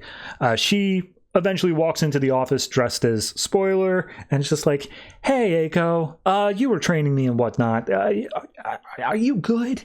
That was a lot. That was a lot there. And she's like, yeah, well, you know, they're going to keep on testing my limits, and I got to keep things together or else Gotham will fall to pieces. And Spoiler's like, okay, well, what are you doing? And she's like, well, I'm throwing a party, and I'm going to kill them all. And I can't tell who she's talking about, if it's her family or if it's like the rest of the Gotham gangs and whatnot, but clearly she's gone a little bit off the deep end. So curious to see if Catwoman's going to step back in, deal with that. We do have just one more issue in this trade. That doesn't necessarily mean the end of the arc, but curious to see how it wraps up. Beyond that, I mean, I actually really like this one. I think it's simplistic enough. We're just wrapping up plot threads of all the different backstabbings and traitors and whatever else. It's very clear where everyone's lying on this. And I like the fact that we basically took Black Mask off the board, not through some contrived method where it feels like, oh, he had it all and then all of a sudden everyone just turned on him. Like, no, he was murdered essentially and he has to go off the grid. But on top of that, we can't actually kill him. No villain can ever stay dead. So instead, what we do is we have Penguin come in and say, okay, I'm going to take all your stuff, rob you of your power, and then we're going to continue on from there. So, no, I think it's well written. It's well done. Whatever's going on with Eiko, it makes sense from a character perspective. Having essentially felt responsible for her parents' death, it's working for me. So I'm going to say this one is I'm going to say it's a solid 8. I think it earns it. And I'm looking forward to seeing how we wrap it up next time.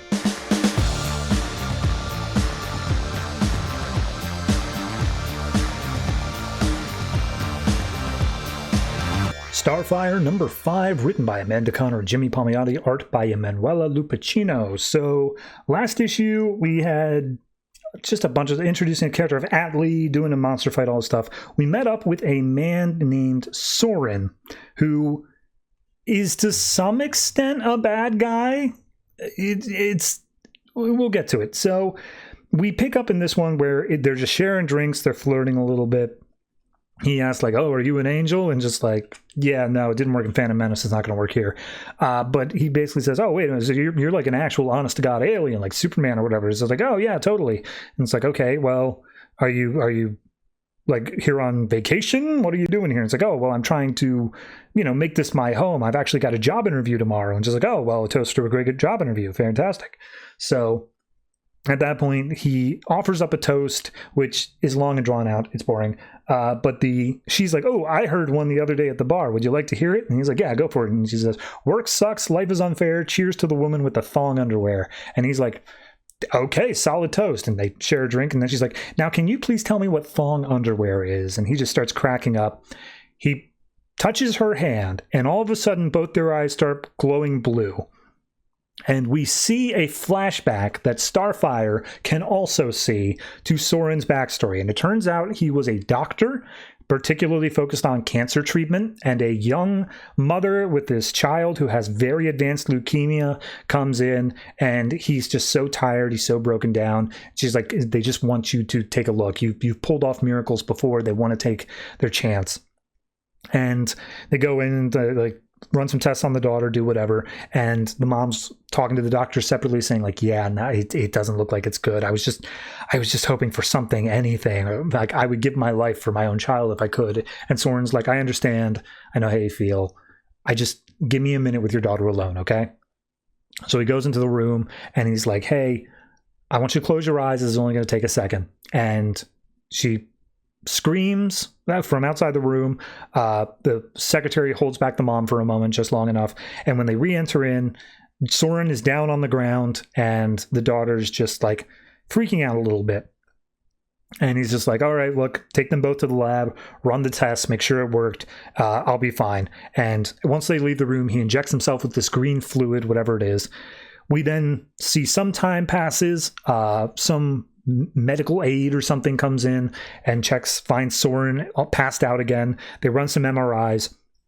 And we get the breakdown that Soren has the special ability that he can take away other people's cancer. But in doing so, he doesn't like absorb it directly into himself, but it does trigger a tumor that he has that is growing in his frontal lobe. So the more he does this, the more it aggravates it. And now he's at the point where his own tumor is terminal within its own right. He's only got 6 months left to live, assuming he doesn't use his powers at all. The green serum he injected was something that him and this guy came up with to try to mitigate it, try to hold it back, but it's not doing its job. There's nothing that can happen anymore. And as he's like, no, I have to keep working. I have to keep doing this. My life is inconsequential, but he gets this massive headache. And as the aide comes over to try to help him, Soren just punches him out and starts beating him senseless on the ground. And Starfire comes to like, what was that? What did I just see? And Soren's like, I gotta go. And so he just runs off. So Corey's about to give chase, but Atlee comes in and is just like, hey, what was that? Who was that guy? And it's just like, I don't know. Something's not right with him. So we cut to the pool later on. Starfire's talking to Atlee and it's just like, I think I should find him and get him help. Like, I don't even know if that was real. And he's like, well, I mean, you can go talk to Stella, but she's been saying that you kind of been up her butt recently. And Starfire's like, I've been no such thing. I've been nowhere near her butt. And he's like, no, it's a figure of speech. You know what it means. So they both talk about going back home. Stella's like enjoying being out there under the stars, but Starfire does get a little bit homesick at this point. And then we cut to the guy who was hired to go get Starfire. And we see he's flying around. All of a sudden he's attacked by a bunch of other ships. And the other ships say, hey, we know you have the mission to go find Starfire. We want that mission to be the exact same, but instead of finding her, you kill her, and we'll pay you extra money. And he's like, nope, I already got a contract, not going to do it. And they say, okay, plan B, we got your family. Do you care about them, right? So at that point, he gets so pissed off, he presses the big red shoot the missiles button. It blows up one of their ships, to which point the guy's like, bro, you didn't know which ship we're broadcasting from. You could have just killed your family there. What the hell? And he's like, fine, you know what? I'll do it. If you hurt my family at all, I swear to God, I will be hunting you down so much worse.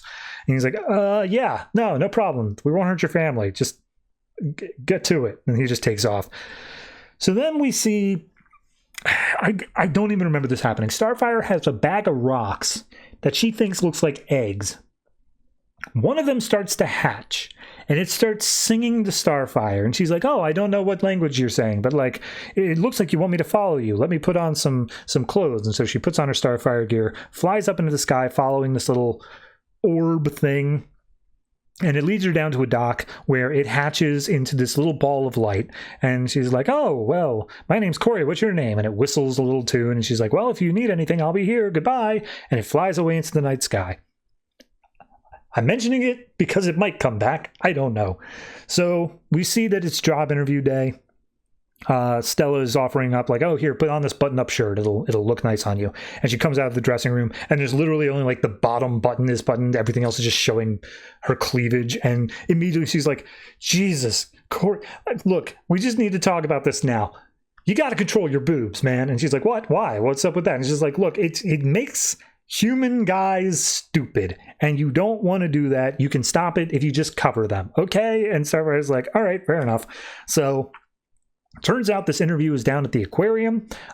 She's immediately called out for like, okay, you have no prior work experience, and you are not even from this planet. Like, well, what are you hoping to get here? And just like, well, I need a job, and I'm willing to take whatever. And she's like, all right, well, this is a very high level job. And like, I appreciate you coming with some references, but like, I've got people with actual degrees on this stuff trying to sign in. So we'll put you on the list, but I don't think it's going to, would you like a tour though? We can give you a tour. And so it starts touring the aquarium, doing whatever.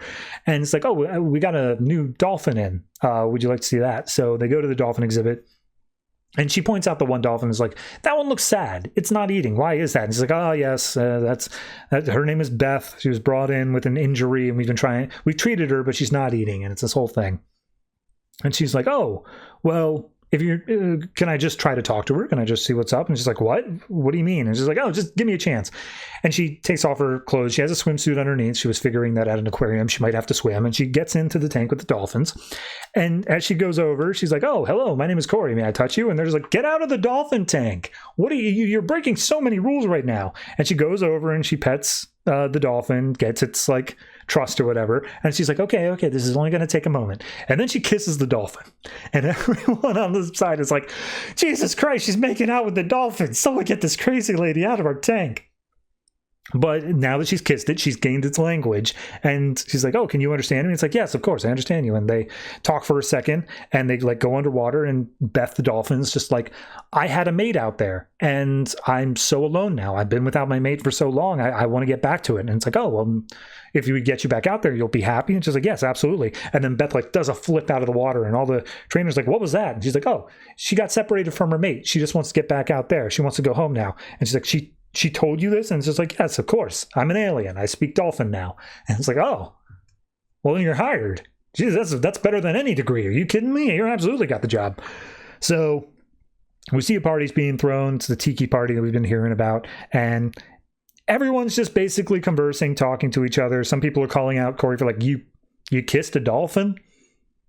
That's weird. We see Soul is talking to whatever her name is, Rave.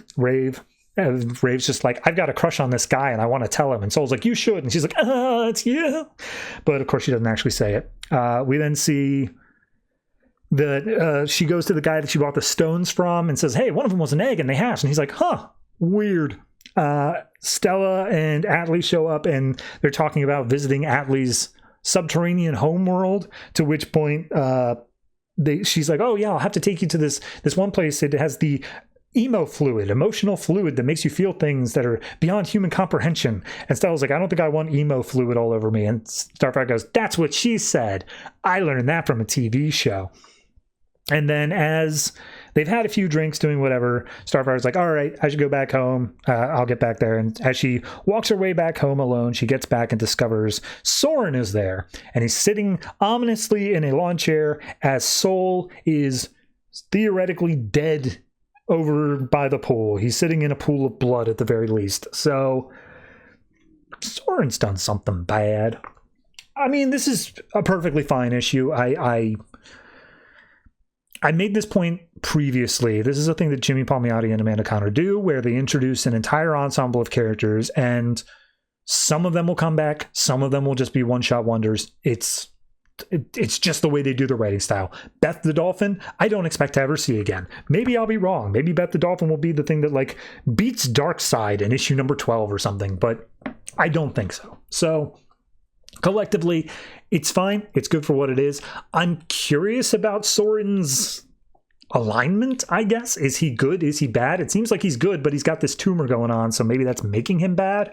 I don't know. Regardless, I'm intrigued enough, and I think that we've done a good job of endearing me to these characters, so I'll say this is easily a 7. It feels good up there.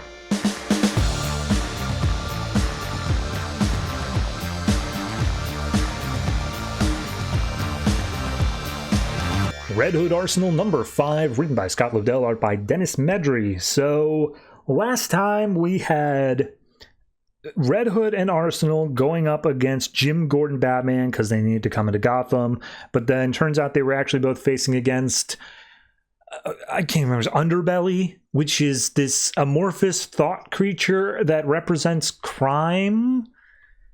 Yeah, anyway, this picks up with Jim using some sort of sonic cannon or something he's got equipped to his suit to disassemble Underbelly. He looks like Clayface. He's just basically separated into a bunch of different parts. And Arsenal and Red Hood are like, okay, all right, yeah, that's super impressive, fair enough, but why'd you do that? Like, he was a person. And Jim Gordon's like, no, I've done my research on Underbelly. I know exactly what he is. He's not human. He doesn't get any civil liberties. Like, I'm able to straight up murder with absolutely no problem with that. And basically Red Hood calls him out saying, like, look, fair enough, thank you, but we're working a case. We don't want you to get in the middle of all this. And Jim's like, you're Red Hood? I should arrest you on sight with how long your rap sheet is. And then Arsenal starts counting down because it turns out Underbelly wasn't destroyed. He was just disassembled, and he just reassembles himself like Clayface. And he comes in being like, oh, I am a thought that is alive. You cannot take me out, and I am angry. And so he starts attacking them. We see Red Hood is a little bit unfazed by Jim Gordon's Batman. Just like, yeah, Bruce wouldn't try to shoulder this all alone. Like, he would ask why we came to Gotham and the nature of the threat. He wouldn't just try to, like, do this. This is a different Batman I ain't so fond of.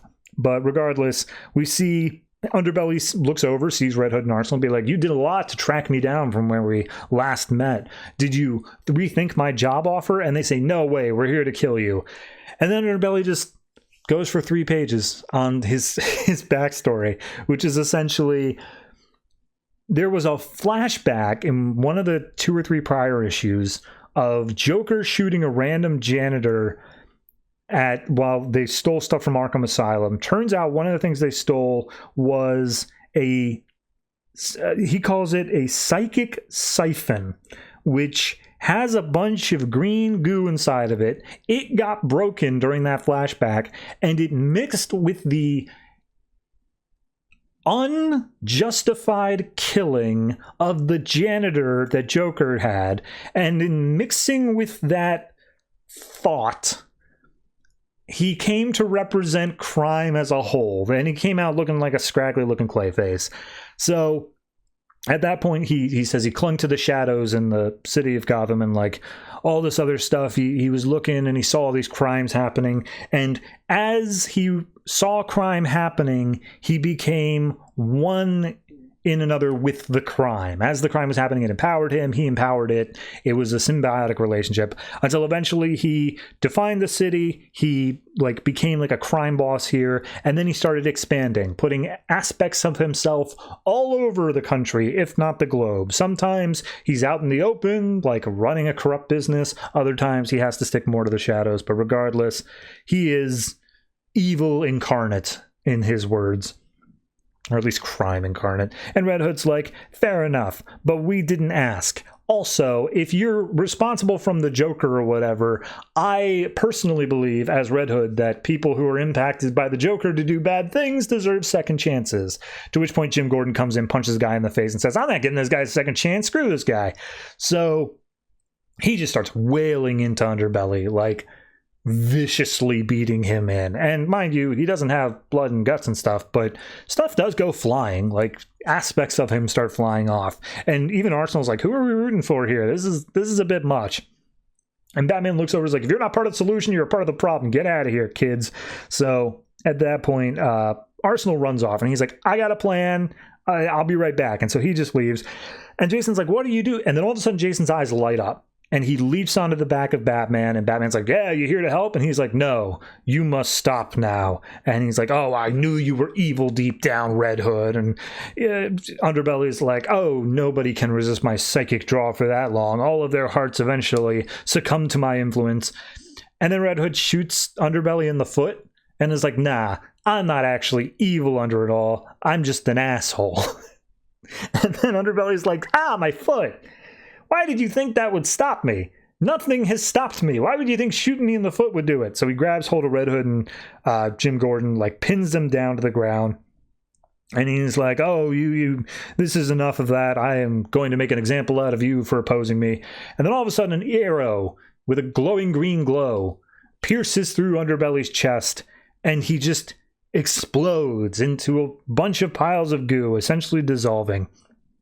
And I don't know. We get Red Hood just keeps on talking about Bruce. The whole issue, he's just saying like, "Oh, Bruce is gone. He's an amnesiac. What am I supposed to do about that?" It doesn't matter. We cut over to Arsenal, who's just like, "Hey, yep, I did it. I took out Underbelly, not just here but everywhere." And they're like, "How the hell do you do that?" And I was like, "Well, I listened to his backstory, and we're in Gotham. He says he was made in Gotham. I just went out." Found the place that he was originally made, picked up some of the psychic goo residue, reversed the polarity, put it into an arrow, bounced that arrow off of a bunch of satellites via relaying techniques or whatever, and blah, blah, blah, whatever psychic link was keeping them all linked together as a hive mind is now gone, and all of the underbellies across the country are now gone. And both of them are like, okay, so you literally just killed the idea of crime made flesh? And Arsenal's like, yep, that's what I did, was a single arrow. And they're like, that's, wow, okay, cool. So at that point, Gordon's like, all right, look, I don't like you guys. You guys are criminals, but we're working on the same side, so get out of Gotham and we'll call it a deal. And he's like, no, we definitely just saved the day there. You didn't do anything. We're going to stay in Gotham until at least noon tomorrow because we got stuff to do. And he's like, fine, whatever, noon, get out of here. Then we cut to some random ass island where Susie Sue, is that her name? I don't know. They're setting up a criminal empire with that lady who had the holographic mimes from like issue 2 or whatever, along with the people that were hurt in the other pallet. He's part of it as well. And they're coming up with a thing called the Hero Manifesto. What does it mean? Who gives a shit?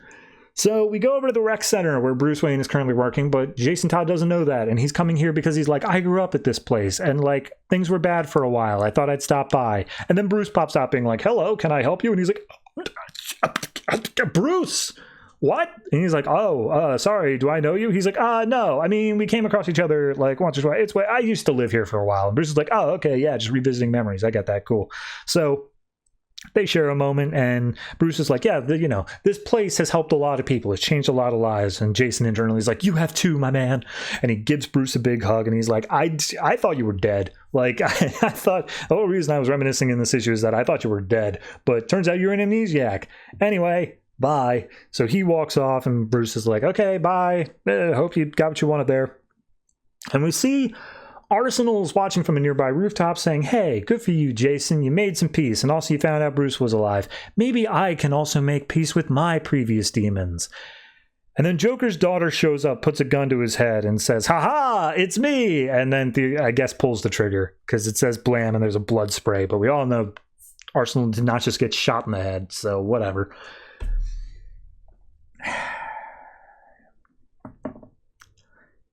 It's not the worst issue. I guess my problem with it more so stems from the underbelly stuff in itself is not awful. I'm okay with the idea of like, here's the crime thing, here's whatever. I'm even okay with Arsenal's method of destruction, saying like, I've psychic residue, blah, blah, blah, and reversing polarities. Fine.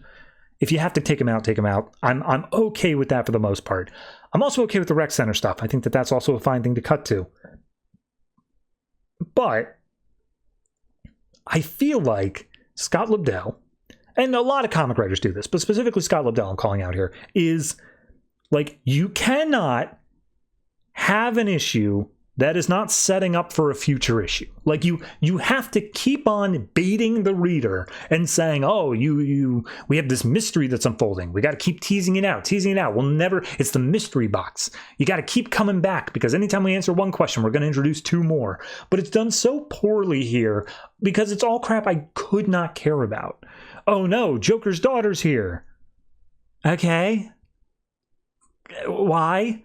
And then pivoting over, the Hero Manifesto with a bunch of Z-list nobodies I couldn't care less about. Like, I don't care. If you're going to do something that's baiting me to read the next issues, make me, like, actually want to read it. You know? That's kind of half of the problem here, is that I see these pages and I say, God damn it, this is just another thing we have to muscle through, rather than, oh, this is something that actually seems interesting and cool.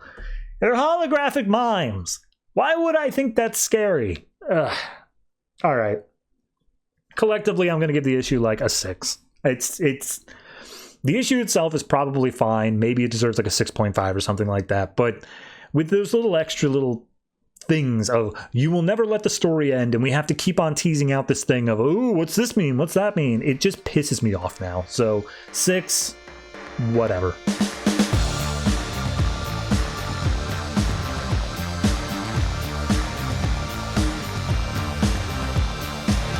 Justice League United number 14, written by Jeff Parker, art by Paul Pelletier. So last issue we had them arriving in one of the weird breaker areas where every war that's ever passed through this town, ever in history or future, is happening all at once. And we open up this issue with some soldier, some GI, has been stabbed through the chest by Stargirl's cosmic staff, and he ain't looking so good. But he does say it fell right out of the sky right into Jared, which immediately sets some alarm bells off in my mind, but I'll get to that. So we then follow Steel and Robot Man. Robot Man is strapped to Steel's back.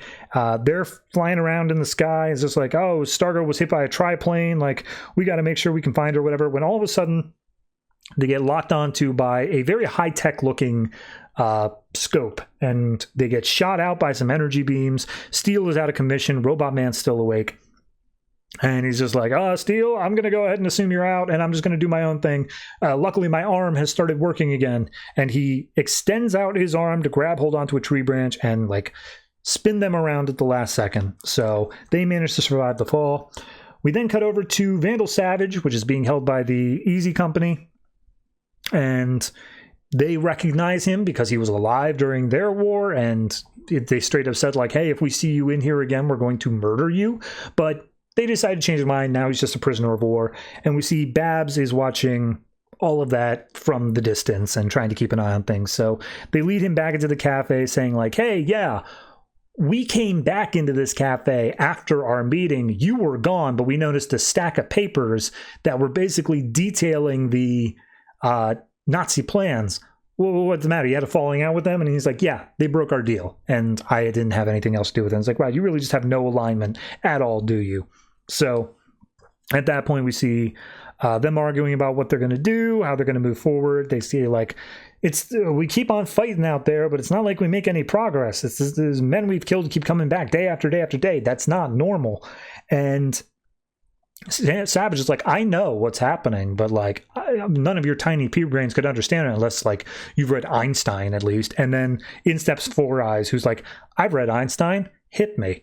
So he starts explaining, like, yeah, okay, you're in a breaker, past and future are bending, blah, blah, blah. And then all of a sudden, Batgirl steps in, drops in a smoke bomb, and uses it to be able to get Vandal out of the mess that he's caught in. So at that point, Vandal's like, oh, look at you, not caring what sort of innocence you leave burning. And she's like, no, it's just a smoke bomb. It's totally safe. Everything's fine. We then cut over to Stargirl, who was being blown out of the air by who I assume is the Red Baron. He's not given a name, but he is a German fighter pilot. So we see that there is a large wolf dog thing that's licking her awake. And I'm going to call him the Red Baron, but he comes out with Canteen saying, like, oh, I wouldn't have fired on you if I did not realize that you were not, whatever miracle is going on here that allows you to fly on your own. So here's some water. Sorry about that. My English isn't the best, but I figured you would speak English considering you were literally dressed as the American flag. Very gaudy. So she's like, oh, yeah, you're German. That's awkward. And he's like, hey, nations don't play into it. I like, if I'm being attacked in the sky, that's my battleground. Down here, every man is able to do for himself. I'm not going to fight in this arena. So he says that he's managed to continue fighting and doing all this stuff because he found a supply drop nearby that constantly keeps on refilling. And it has bullets and stuff that match his guns, fuel, all this, whatever. And he's like, yeah, well, you don't need any of that. After all, you can fly without an airplane, right? And she's like, right. I mean, as long as I have my staff. Oh, God, where's my staff? So we cut back over to Jared, who was stabbed by it. And he rips it out of his chest, and he's like, oh, geez, seems like someone was trying to kill me. They should have targeted someone besides the GI zombie. And we see it's the creature commandos, everybody. at this point, nobody knew about them, but now they have a TV show. So the creature commandos run in. They're running and gunning, taking out the fights. Frankenstein, Medusa, GI Zombie, GI Robot, Wolfman, and the bat-looking guy. Steel and Robot Man. Steel's still unconscious, but Robot Man comes up and it's just like, oh, Jesus, what did I stumble into? So we go back to Vandal, Savage, and Batgirl. They're running down some alleyways. Vandal pulls her into an alleyway, covers her mouth, and says, "Shut up if you want to live." And we see that a couple of Nazi soldiers go by, and she's like, "Oh, geez, I didn't even hear them over all the other war." And he's like, "You don't forget the lockstep boot heels after you've been through enough of it." So he leads her down into a secret escape hatch that still is there, and just like, "Hey, the sergeant there made it sound like you had a deal with the Nazis. Why did you fall out with them?" And just like, the Nazis and I came to a deal that he would leave my entire bar untouched.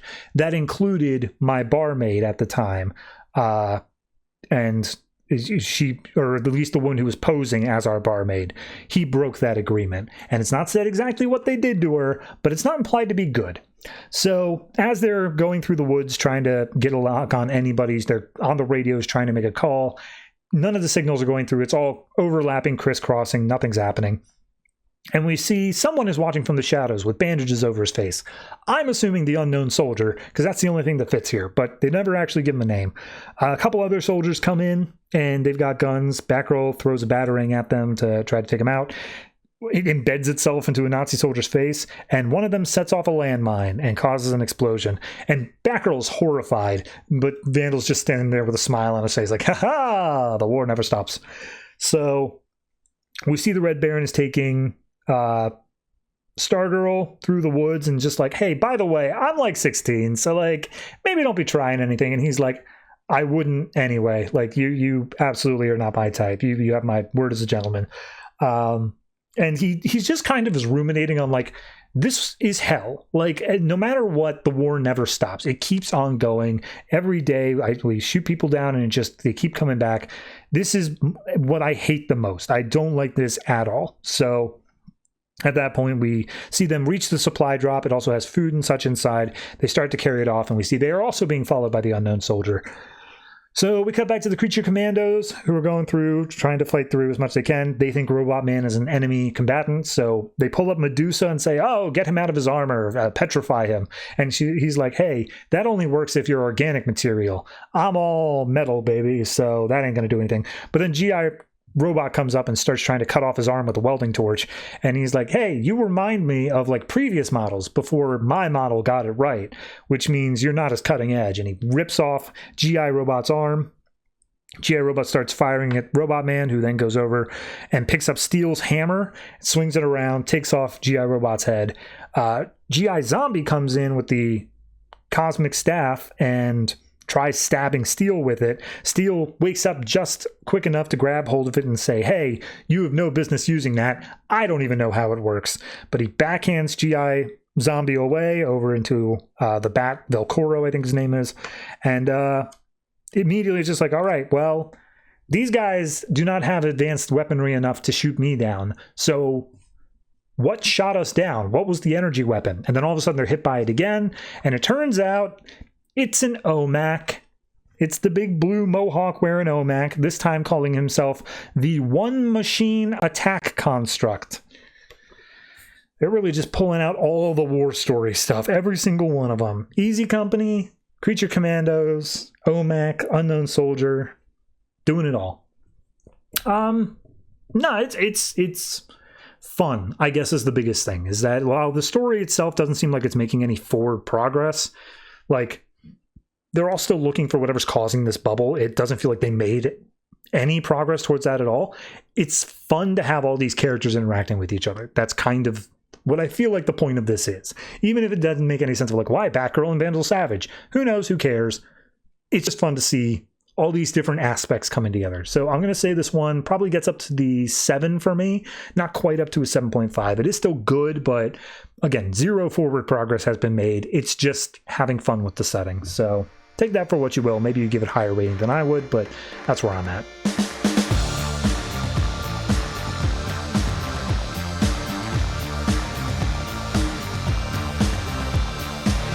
Harley Quinn number 21, written by Amanda Connor and Jimmy Palmiotti, art by John Timms. So, last issue, Harley went to Hollywood on a bounty hunter thing.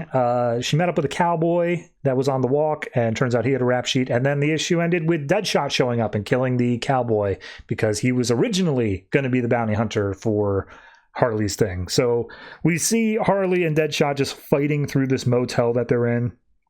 They bust into this room with a couple sleeping together, and then Harley's kicked into the bathroom, and it's a full-on knockout, drag-out fight.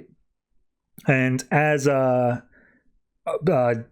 laying on the bathroom floor, she picks up a shard of glass, stabs it into Deadshot's ribs, and he's like, all right, fair enough.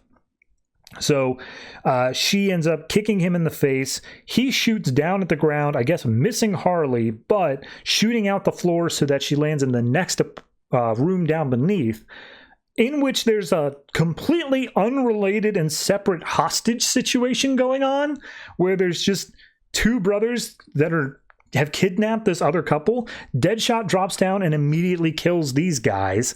And Harley's like, what the hell is going on here? And he's like, oh yeah, I got this fingerprint scanning stuff that'll tell me if these guys are worth anything. Oh, hey, cool. They're both worth like 350 grand. So awesome. Between this and the cowboy guy that I killed earlier, they're all worth a huge amount of money. And she's like, well, the cowboy was my friend. You shouldn't have killed him. He was on the up and up, even if he made some mistakes. And it's just like, well, he had a bounty on his head, so I'm not going to apologize for that. I'm doing my job. And so Harley manages to pull the gun from Floyd's hands, pulls it right next to his head, pulls the trigger so that now, like, he's deaf, basically. It's like too much of a loud noise. She kicks him out the door, and as he's reeling, he's like, yeah, no, that didn't deafen me. I'm wearing a helmet. Like, of course a guy named Deadshot has noise dampeners in his helmet. So they go back up to Harley's room. She's super pissed off at him. But as they get up there, they realize that the whole reason that Harley came, Sparrow is the name of the girl, she's escaped. And Deadshot's like, look, you can keep her, fair enough. I'll take back these guys and pick up the bounty on that, but stop taking my work, okay? That's not okay. Don't mess with my clients. To which point Harley just backhands him, flips him off, and he's like, yeah, all right, fair enough.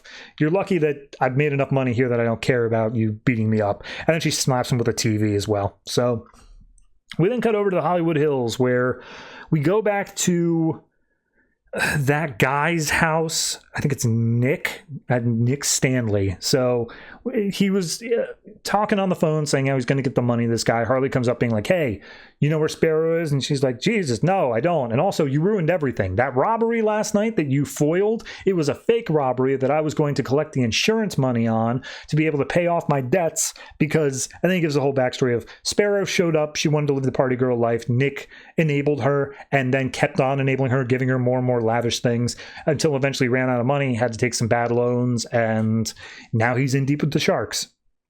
So Harley's like, all right, fair enough. So do you have any idea where she could be? And it's just like, oh yeah, she's got this place down because she's got a drug connection through this gym in the South Side. So we'll go ahead down there, and I'll see if I can connect you up there. And it turns out that Nick Stanley had to sell off all of his cars except for one prop car, which was the Batmobile. So they drive in the 1980s Batmobile down there. We then get to the gym called VP Workout Center.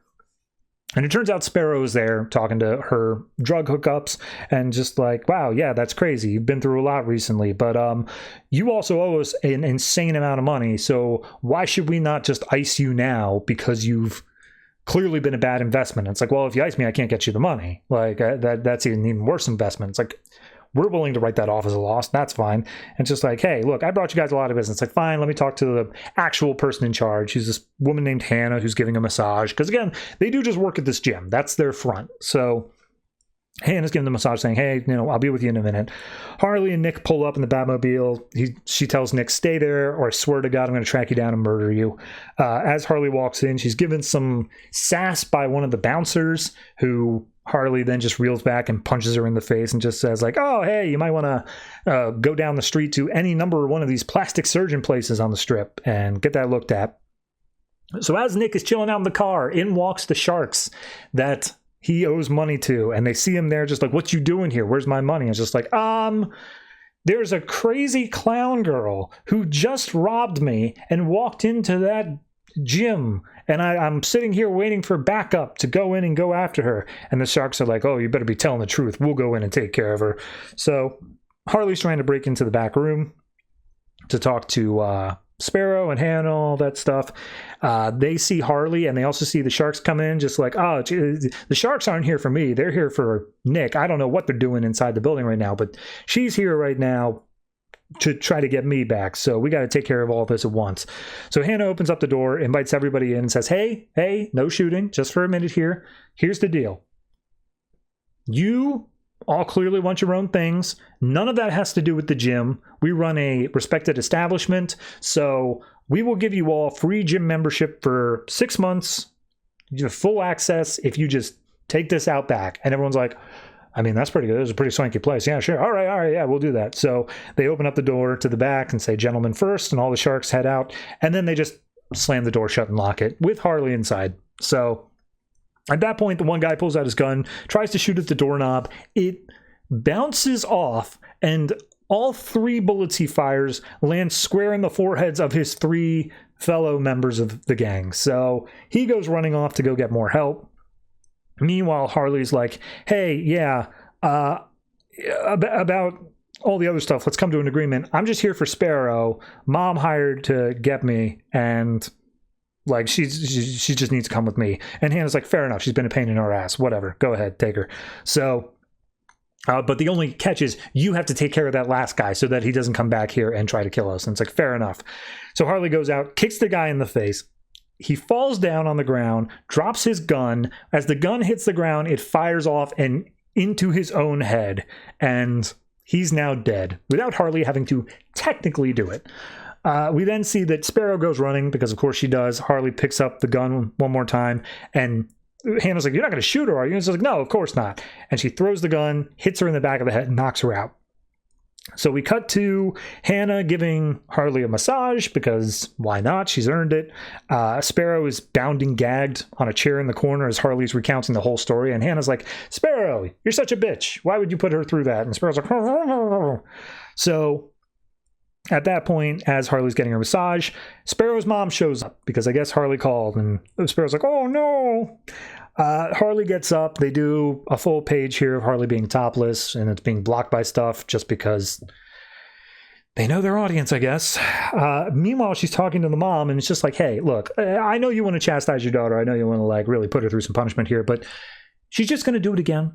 You need to talk to her. You need to sit her down. Let her know that you unconditionally love her. Offer up help. Offer up some guidance, a way that she can move forward and move past this mistake, and in a way that she knows that you'll always be there for her. And the mom's like, aren't you a bounty hunter? What is all this? And she's like, I'm a very special kind of bounty hunter. So at that point, she's like, oh, but by the way, you still need to pay my fee. And she's like, well, if you really want me to care for Sparrow properly, I should keep this money and use it on her, right? And Carly's like, they're like, no, that's not happening. So we then cut over to Nick Stanley, who is an executive at the Renraw Sisters Studios. Work that one out for yourselves. We see she's being offered up a whole bunch of like movie gigs and whatever else. She's like, oh, we're going to make a new movie called The Kill Squad, and we want you to star in it. Be like, no, thank you. And it's like, oh, well, we got another show, TV show called The Big Bang. It's like, nope, not doing that. It's like, oh, well, there's one about 2 broke girls living in fake Brooklyn. And she's like, could you give me something like a drama show or like I'm the hero or whatever? And she's like, yeah, all right, fair enough. I'll get you on that. How about an animated show? And she's like, oh, perfect. I love animated shows. So it turns out Nick owes her a bunch of money as well for doing all this stuff. And she's like, yeah, just, get what you gotta and then pay, because she used her payment money to pay off the sharks. So Nick now owes her money with interest, but at least it's a loan and not going to blow his head off probably. So we see that she goes to the airport. She's about to fly home. Deadshot's there because his flight got delayed. So they start commiserating in some drinks. And she's like, hey, Deadshot, I see you walking around with your big sack of money. You're going to pay for the next round. And he's like, fair enough. So they get another round of drinks. And she's like, yeah, I got to go. I'm going to hit the bathroom real quick. And turns out she just hops in the cab. She stole all of Deadshot's money. Ha, ha, ha. That's that. And yeah, that's literally the issue. I honestly couldn't remember if there was another page or not. So... okay, it's fine. Like, it's I hate this book. I hate this book, not because this is a bad book. Like, this is a fine enough book. It really is. Writing's fine, art's fine, but like, every single time I wrap up reading it and I have to say something, I say the same thing. It's not for me. I'm not getting anything out of this. This is not my kind of book. I prefer something with a bit of like pathos, something with a bit of drama, some character development, not just let's make stupid jokes and have Harley's boobs out. Like, fine, whatever. There's an audience for that. I understand, but it's just not me. So if I have to give this one a score, 6.5. Why? Screw you.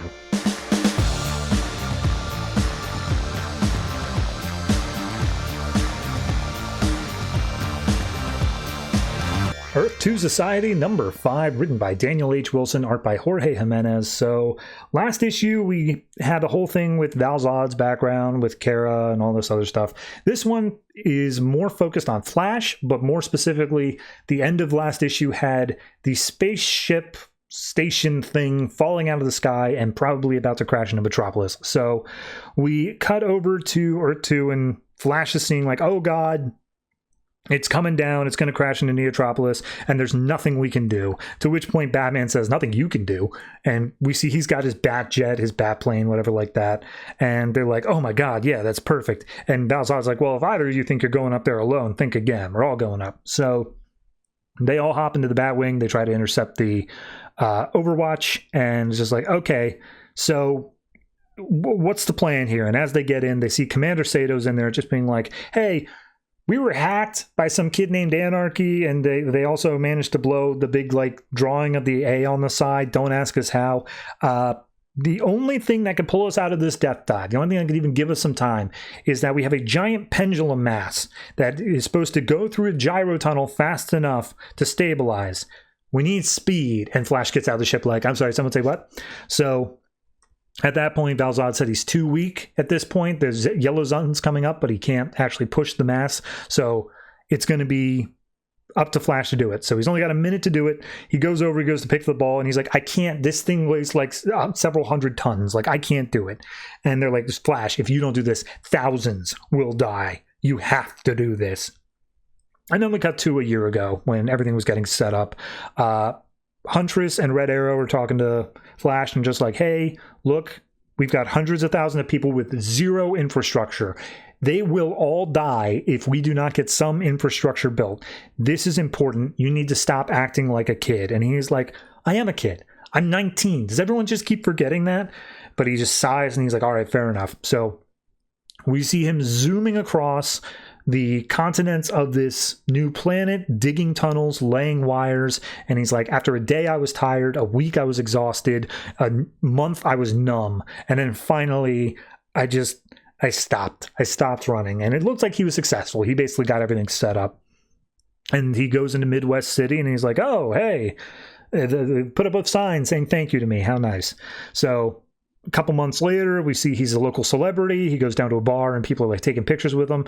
And in comes Kendra saying, hey, I've been scouting for new territory and stuff like that for 3 months. Where have you been? He's like, oh, I've been here, having fun, enjoying the celebrity life. And as Kendra comes down, he's like, no, seriously, the TSS Aurora went down and nobody has heard from it since. We need to find those people. That's tens of thousands of people. And Jay's like, all right, fine, whatever, I'll go. Jesus Christ. Tomorrow morning, I'll meet up with you. And she's like, fine, don't be late. So he enjoys his night at the bar. And he's like, I am the fastest man alive, but tonight I'm hoping to be the drunkest. And he goes out having fun time with all these people until the next morning where he's overslept, and all of a sudden he shoots awake. He's like, oh geez, where am I? What happened? And there's a giant hole in the wall, and a guy there's like, dude, you broke this hole in the wall. It was funny as hell, bro. And he's just like, right, totally. So he goes to rush out the door to try to catch up with Kendra, but he's being mobbed by a bunch of fans, a bunch of people who are like, oh, Flash, come over here, let's take a picture. And as he tries making his way through, they just keep on mobbing, keep on getting up on him. He starts freaking out, and he's like, somebody help me. And down from the heavens descends Jimmy Olsen, who, if you remember, he has godlike powers at this point. And he reaches down a hand to Flash, pulls him up into a portal, and says, hey, this is where the TSS Erebus went to. I call it Shadow Town. We've developed our own thing down here. We're kind of off the grid. And down here, I'm a god. Like, same as you. You got the powers of a god. Did you forget that's where you got your powers from? Like, we're both gods down here. So the humans, they pray to me, and I don't do everything they want, but I interact when I need to. And you can join me in this. Like, you can give up the earthly matters and become a god down here with me. What do you say? Nobody can tell us what to do. And Jay's like, I gotta go. I'm sorry. And so he runs off. And we cut back to modern day. We see, as they're still falling out of the sky, he's like, hey, come on, you got to do something. How can we help you, Jay? And Jay takes a breath and he's like, Val, you need to rip off Batman's exoskeleton and pin it onto me. Like, that'll give me enough strength to lift up the ball. So obviously Dick Grayson is paraplegic at this point. He can't walk, but he gives up the suit. Val Zod welds it onto Flash, and he's just like, great, fantastic. And he picks up the ball and he just starts running. And he manages to get the ball moving fast enough to change their trajectory, to get them slightly up in the air a bit more, and now it's enough to give them some time to work with. However, the time to work with, Batman uses to hack into the system, sees what Anarchy did, and it's just like, look, this was not a subtle hack. They expected every bit of evidence to go down with the ship, which means they left behind clues and footprints. So I now know who our enemy is. And not to say this is directly who it is, but the jump cut then cuts down to Jimmy Olsen in front of Anarchy, engulfed in purple flames and looking like a demonic figure, saying like, the Overwatch 1 will not be a problem. Now it is time to activate the Source Vault. Jay Garrick had his chance, but now he will die with the rest. And all his people are praying up to him. So it's a quick issue. It goes by, pun intended, in a flash. I like this little way they're going about things with this book, where we skip ahead a year into the future. So obviously we had a year of the in-between of how did we get to that point. As much as I would have loved to have seen the building process, going back and seeing each individual character and seeing how they had problems, they had their own storylines and where they're at now. I like that. I like the idea that Jay is basically just given up to a lot of extent, and I wouldn't say for good reason, but for decent reasons at the very least. I mean, he had to literally make an entire planet of infrastructure on his own. I can't even be asked to run my internet cable in any meaningful way. So, yeah, I get it. I'm going to say this is a solid one. I'll give it a 7.5. I feel like it's at that level for me. And the art is fantastic as well. Jorge Jiménez is always killing it. So, yeah, fantastic.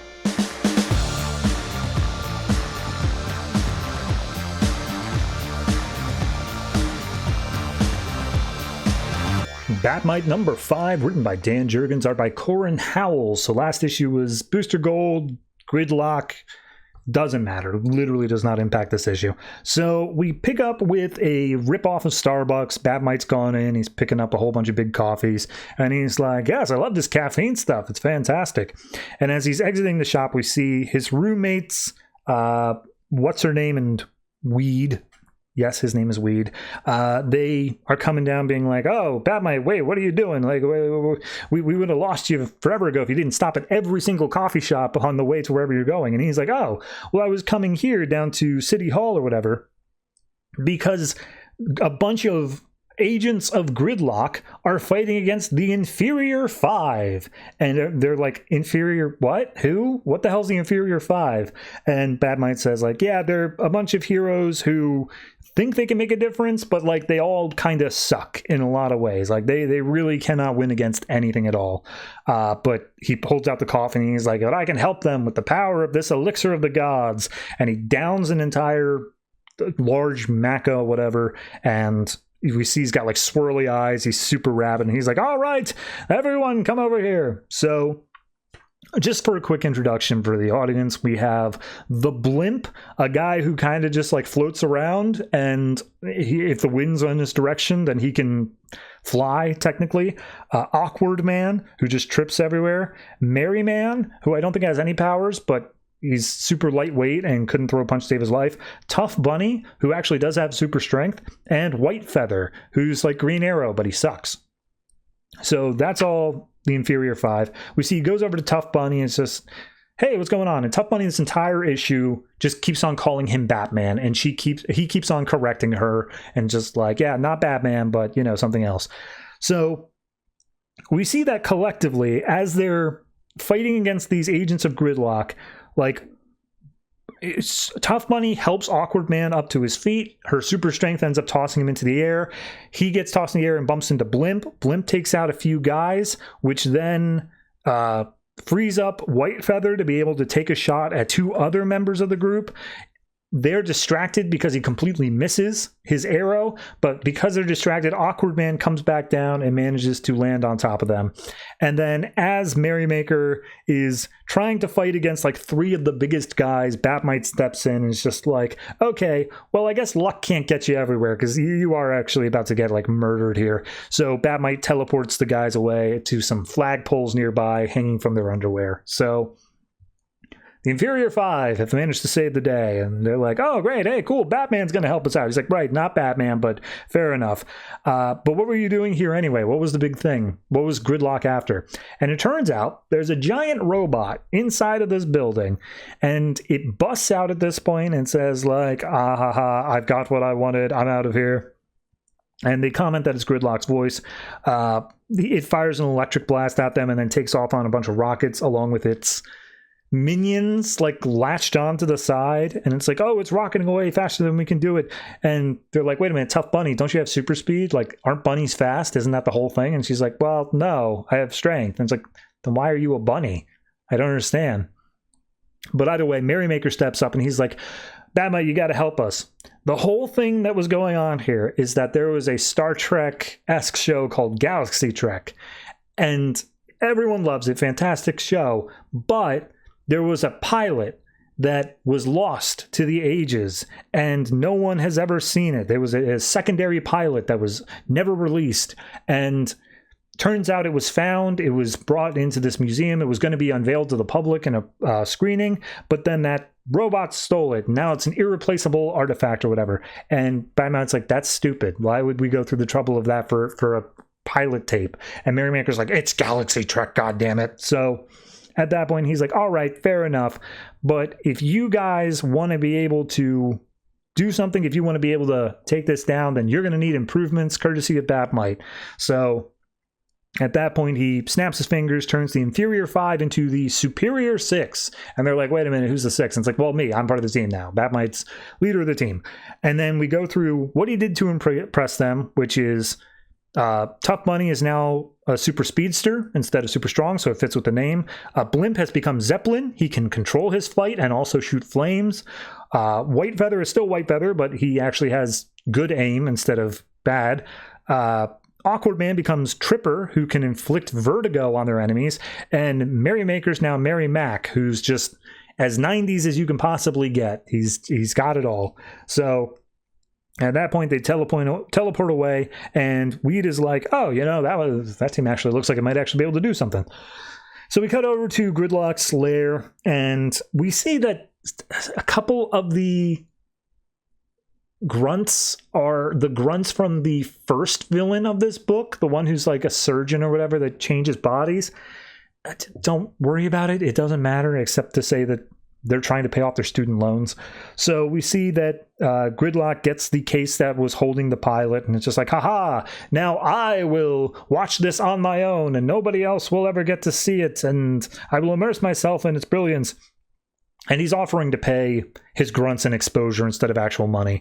And then imports the Superior 6, and Gridlock's like, oh, you've taken and burned all my other artifacts. You will not take this away from me. I won't let you have it. So the Superior 6 come in, and they're hyper competent. Like, they are able to do all of this stuff. They're taking out, and they're like, oh my God, we're better than the Justice League. This is amazing. And they manage to take out the entire group. All the grunts go running, and Tripper inflicts vertigo on them and all that. But then as they're running away, it's like, sweet, that'll teach them not to mess with us. And then the rest of the gang is like, yeah, dismember them, gouge their eyes out, make an example of them. And Tough Bunny's like, wait a minute, what? Huh? So we see Gridlock's like, all right, well, if I can't watch the pilot, nobody will. And he goes to set it on fire. And Bat-Mite's like, what is wrong with you, man? So he grabs hold of it, puts out the fire. He's managed to save the last copy, and I guess Gridlock has escaped. He's run out. So at that point, Tough Bunny comes up and she's like, hey, you got to switch this back to the way we were, man. And Bat-Mite's like, what? What are you talking about? You were hyper competent. This is the thing I've been trying to do all book. And she's like, no, we're not ourselves anymore. We used to be like a happy-go-lucky team, but now we're dark and edgy. And we cut back over to the guys of the group who were like, yeah, I can't believe I could fracture a skull so easily, and or how easy a spleen can rupture. It's totally rad. And Tough Bunny's like, look, we want to go back to the way we were, even if they don't know it. Like, it's what the right thing to do. And Bat-Mite's like, well, sometimes I can overdo it. So yeah, fair enough. Maybe that's to the best of it. So at that point, they're all the other guys of the group are just like, if you change this back, we'll snap your neck. We'll burn you with the stake. And Bat-Mite's like, yeah, all right, fair enough. So he changes them all back. And once they turn back, they're like, oh yeah, we were dicks. Hooray, we're back to being the inferior 5. And Bat-Mite opens up the canister containing the film reel, and it's empty. Oh no, it's all just been an entire bait and switch or whatnot. Or at the very least, the Gridlock escaped with the pilot. So at that point, he's like, all right, well, my final thing is I have to bring Gridlock to justice because I've only got one more issue of my book left. So they all say bye to Bat-Mite and they say, all right, well, time to get busy cleaning up around here because we caused a big mess. And we see watching from a projector in some other dimension are a bunch of other fifth-dimensional creatures that are like, oh god, we sent him down to Earth to stop him getting into our hair, but he's causing just as much trouble down there. We have to take care of this permanently. We have to send an executioner to dispatch the silent sentry. So Bat-Mite must be returned at once. And that's the issue. That's where we go. I will say this one felt a bit more enjoyable than the previous ones, because I feel like with the previous books, what it was constantly doing was just kind of trying to do like a light roast of the heroes that we're talking about. Like, it did a whole thing with like, oh, nobody's ever heard of Booster Gold, and oh, Hawkman's hairy chest, and like, you're just a dude with wings. Like, what's special about that? And like, I get the appeal in that on a surface level, but it just came off as corny and like cheap and just didn't feel like actual humor. The Inferior 5 are designed to be a joke. So we don't have to roast them. That's the point of them. That's what they are there for. So it feels a lot more lighthearted and a lot more actually humorous in making fun of them and then taking them down this alternate path of being dark and edgy and competent. It works. I think that's the main thing here, is whereas all the other times they're cracking jokes at the expense of other heroes, it never felt funny. This is the first time that I'm actually getting humor out of it. So I'll honestly give this one like, I'd say probably a 7. I think it's earned at least onto the good scale, at the very least. The rest I may have given similar scores to, but this one at least felt like I was enjoying myself to some extent. But I am happy that next issue will be the last issue. Let me be clear about that. So yeah, Bat-Mite surprisingly okay this time around.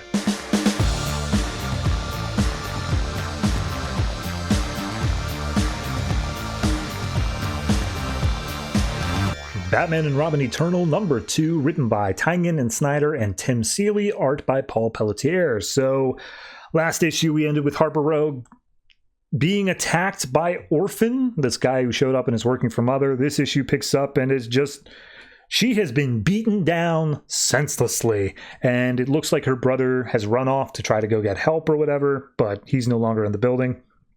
And Orphan calls him out just like, yes, your own family has abandoned you. That's just what families do. And then in through the window swings Cassandra Cain, who kicks Orphan in the back. They start fighting. Orphan is like not prepared. He gets punched smack dab in the middle of the face. As the fight continues to break out, we see Cassandra's fighting style. She pinpoints little weak points across Orphan's face, starts going for those.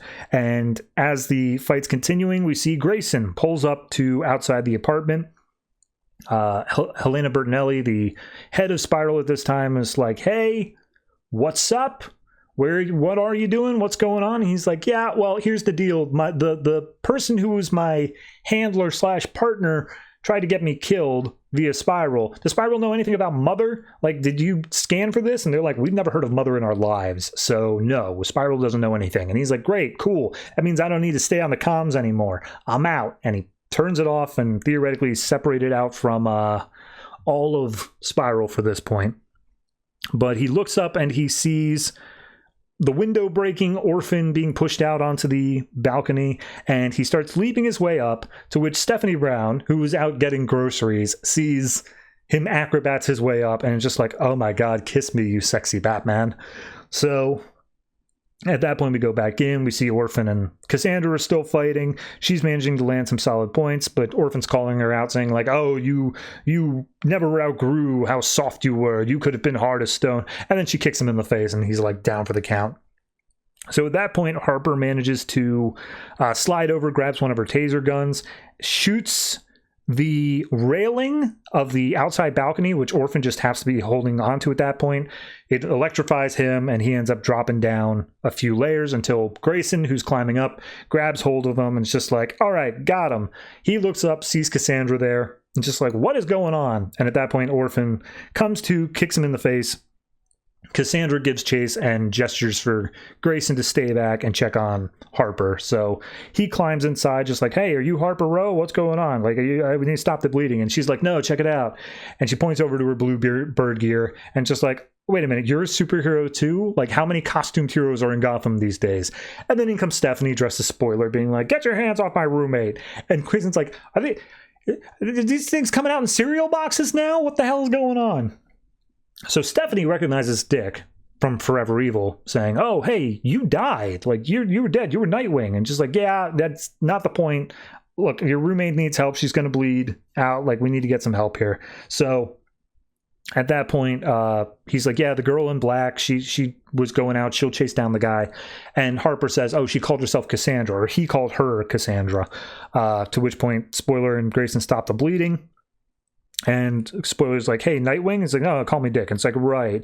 Do you smell something weird in here? And he's like, I do. It smells like fear gas. And we get a flashback over to the first time that they were going after Scarecrow. They're going through a cornfield, and Dick's just calling out like, come out, Mr. Crane. I just want to talk to Batman and Robin, you know? And Batman's like, Dick, can you maybe shut up? And he's like, I'm just trying to play some mind games with him, you know, all that stuff. And Batman looks and he sees like, oh, this corn was pressed down. It looks like it's spelling out a message or something. And we zoom out and we see that it spells out, I am fear. So Batman gets all pissed off. She's like, Crane, you could have been one of the greats. You could have helped us, but instead you were a dick. Why'd you do that? You threw it all away to what? Play dress up, put on a mask. And Crane comes out of the corn just being like, no, Batman, that's what you did. And he sprays him with fear gas. And he's like, this is no mask. This is who I truly am inside. And we see Dick Grayson's fear is all the Batman rogues, Joker, Riddler, and the like, are like, ooh, yes, it's nice that Robin showed up. He's so much easier to make bleed than Batman. He's so pathetic, so sad. Isn't that right, Batman? And then Batman steps into the fear, and he's just like, yeah, I don't know why I brought this stupid kid. Batman's all about fear and instilling fear, and this kid just ruins all that. You're a disappointment. You're a mistake, Grayson. And Grayson's like, I'm sorry, I'm so sorry. And then we cut to reality, and Batman's like trying to tend to him, trying to take care of his fears. So we cut back to now. They stop the bleeding on Harper.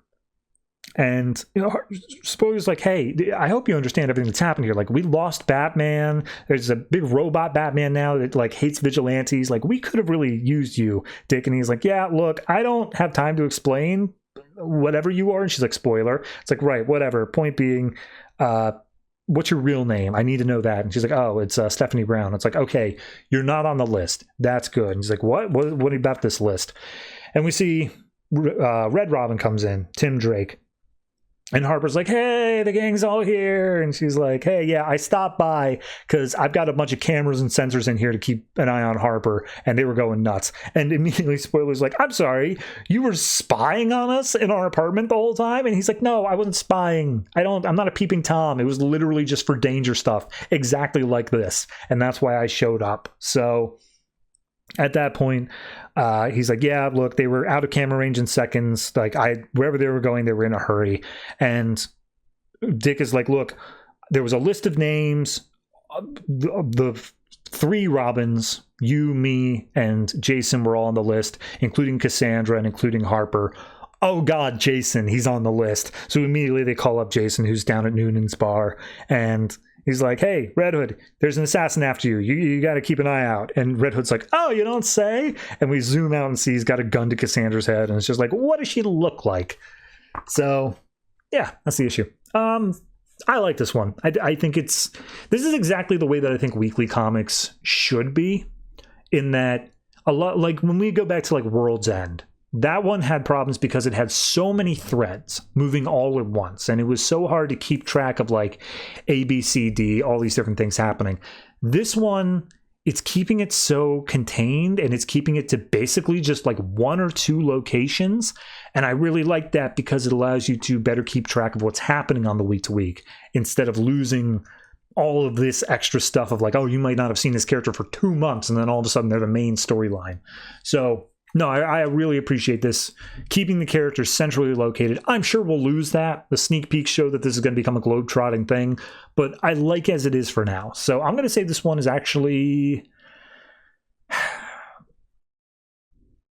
I'll say 8. It barely cracks up to the 8. It was between that or a 7.5 for me, but I'm going to give it the 8. I think that it is very well done, and it's just making me look forward to the story more, and especially seeing how Jason managed to get the one-up on Cassandra, because Jesus, that shouldn't have happened.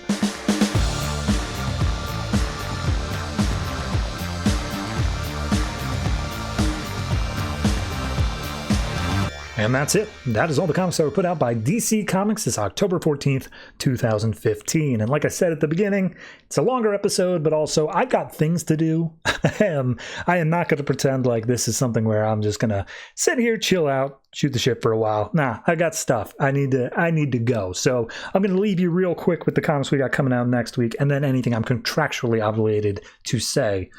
So next week, in alphabetical order, more or less, we've got Batman and Robin Eternal, Bizarro, Black Canary, Dr. Fate, Doomed, Gotham Academy, Green Lantern, The Lost Army, Justice League, Martian Manhunter, Secret Six, Superman, Wonder Woman, Teen Titans, Wonder Woman, and a brand new number 1, which is Titans Hunt. What is Titans Hunt? I mean, tune in next week to find out, but it's another one of those rebirth setup stories like Superman, Lois, and Clark was. They realized, oh, wait, hold on. We want to have a Titans book, but none of the Titans have ever met each other in this universe. How do we fix that? And then they just write 6 issues of backstory to fix it. So yeah, be sure to tune into that. But if you have anything that you would like to say on any of the comics I talked about this week, last week, any week at all, go ahead and hit me up in the comment section down beneath this YouTube video. Or if you listen to the audio version, there are numerous other places like a subreddit, a Discord, a Patreon. All of those places are, I won't say free to post on, but you can at least get there. And I will probably be able to see them. So yeah, all that said and done, thank you very much for watching, listening, however you consume this podcast. Be sure to do something positive with it, like share it or give it a thumbs up or tell it that it looks pretty today. And always try to remember, if it ain't broke, don't fix it.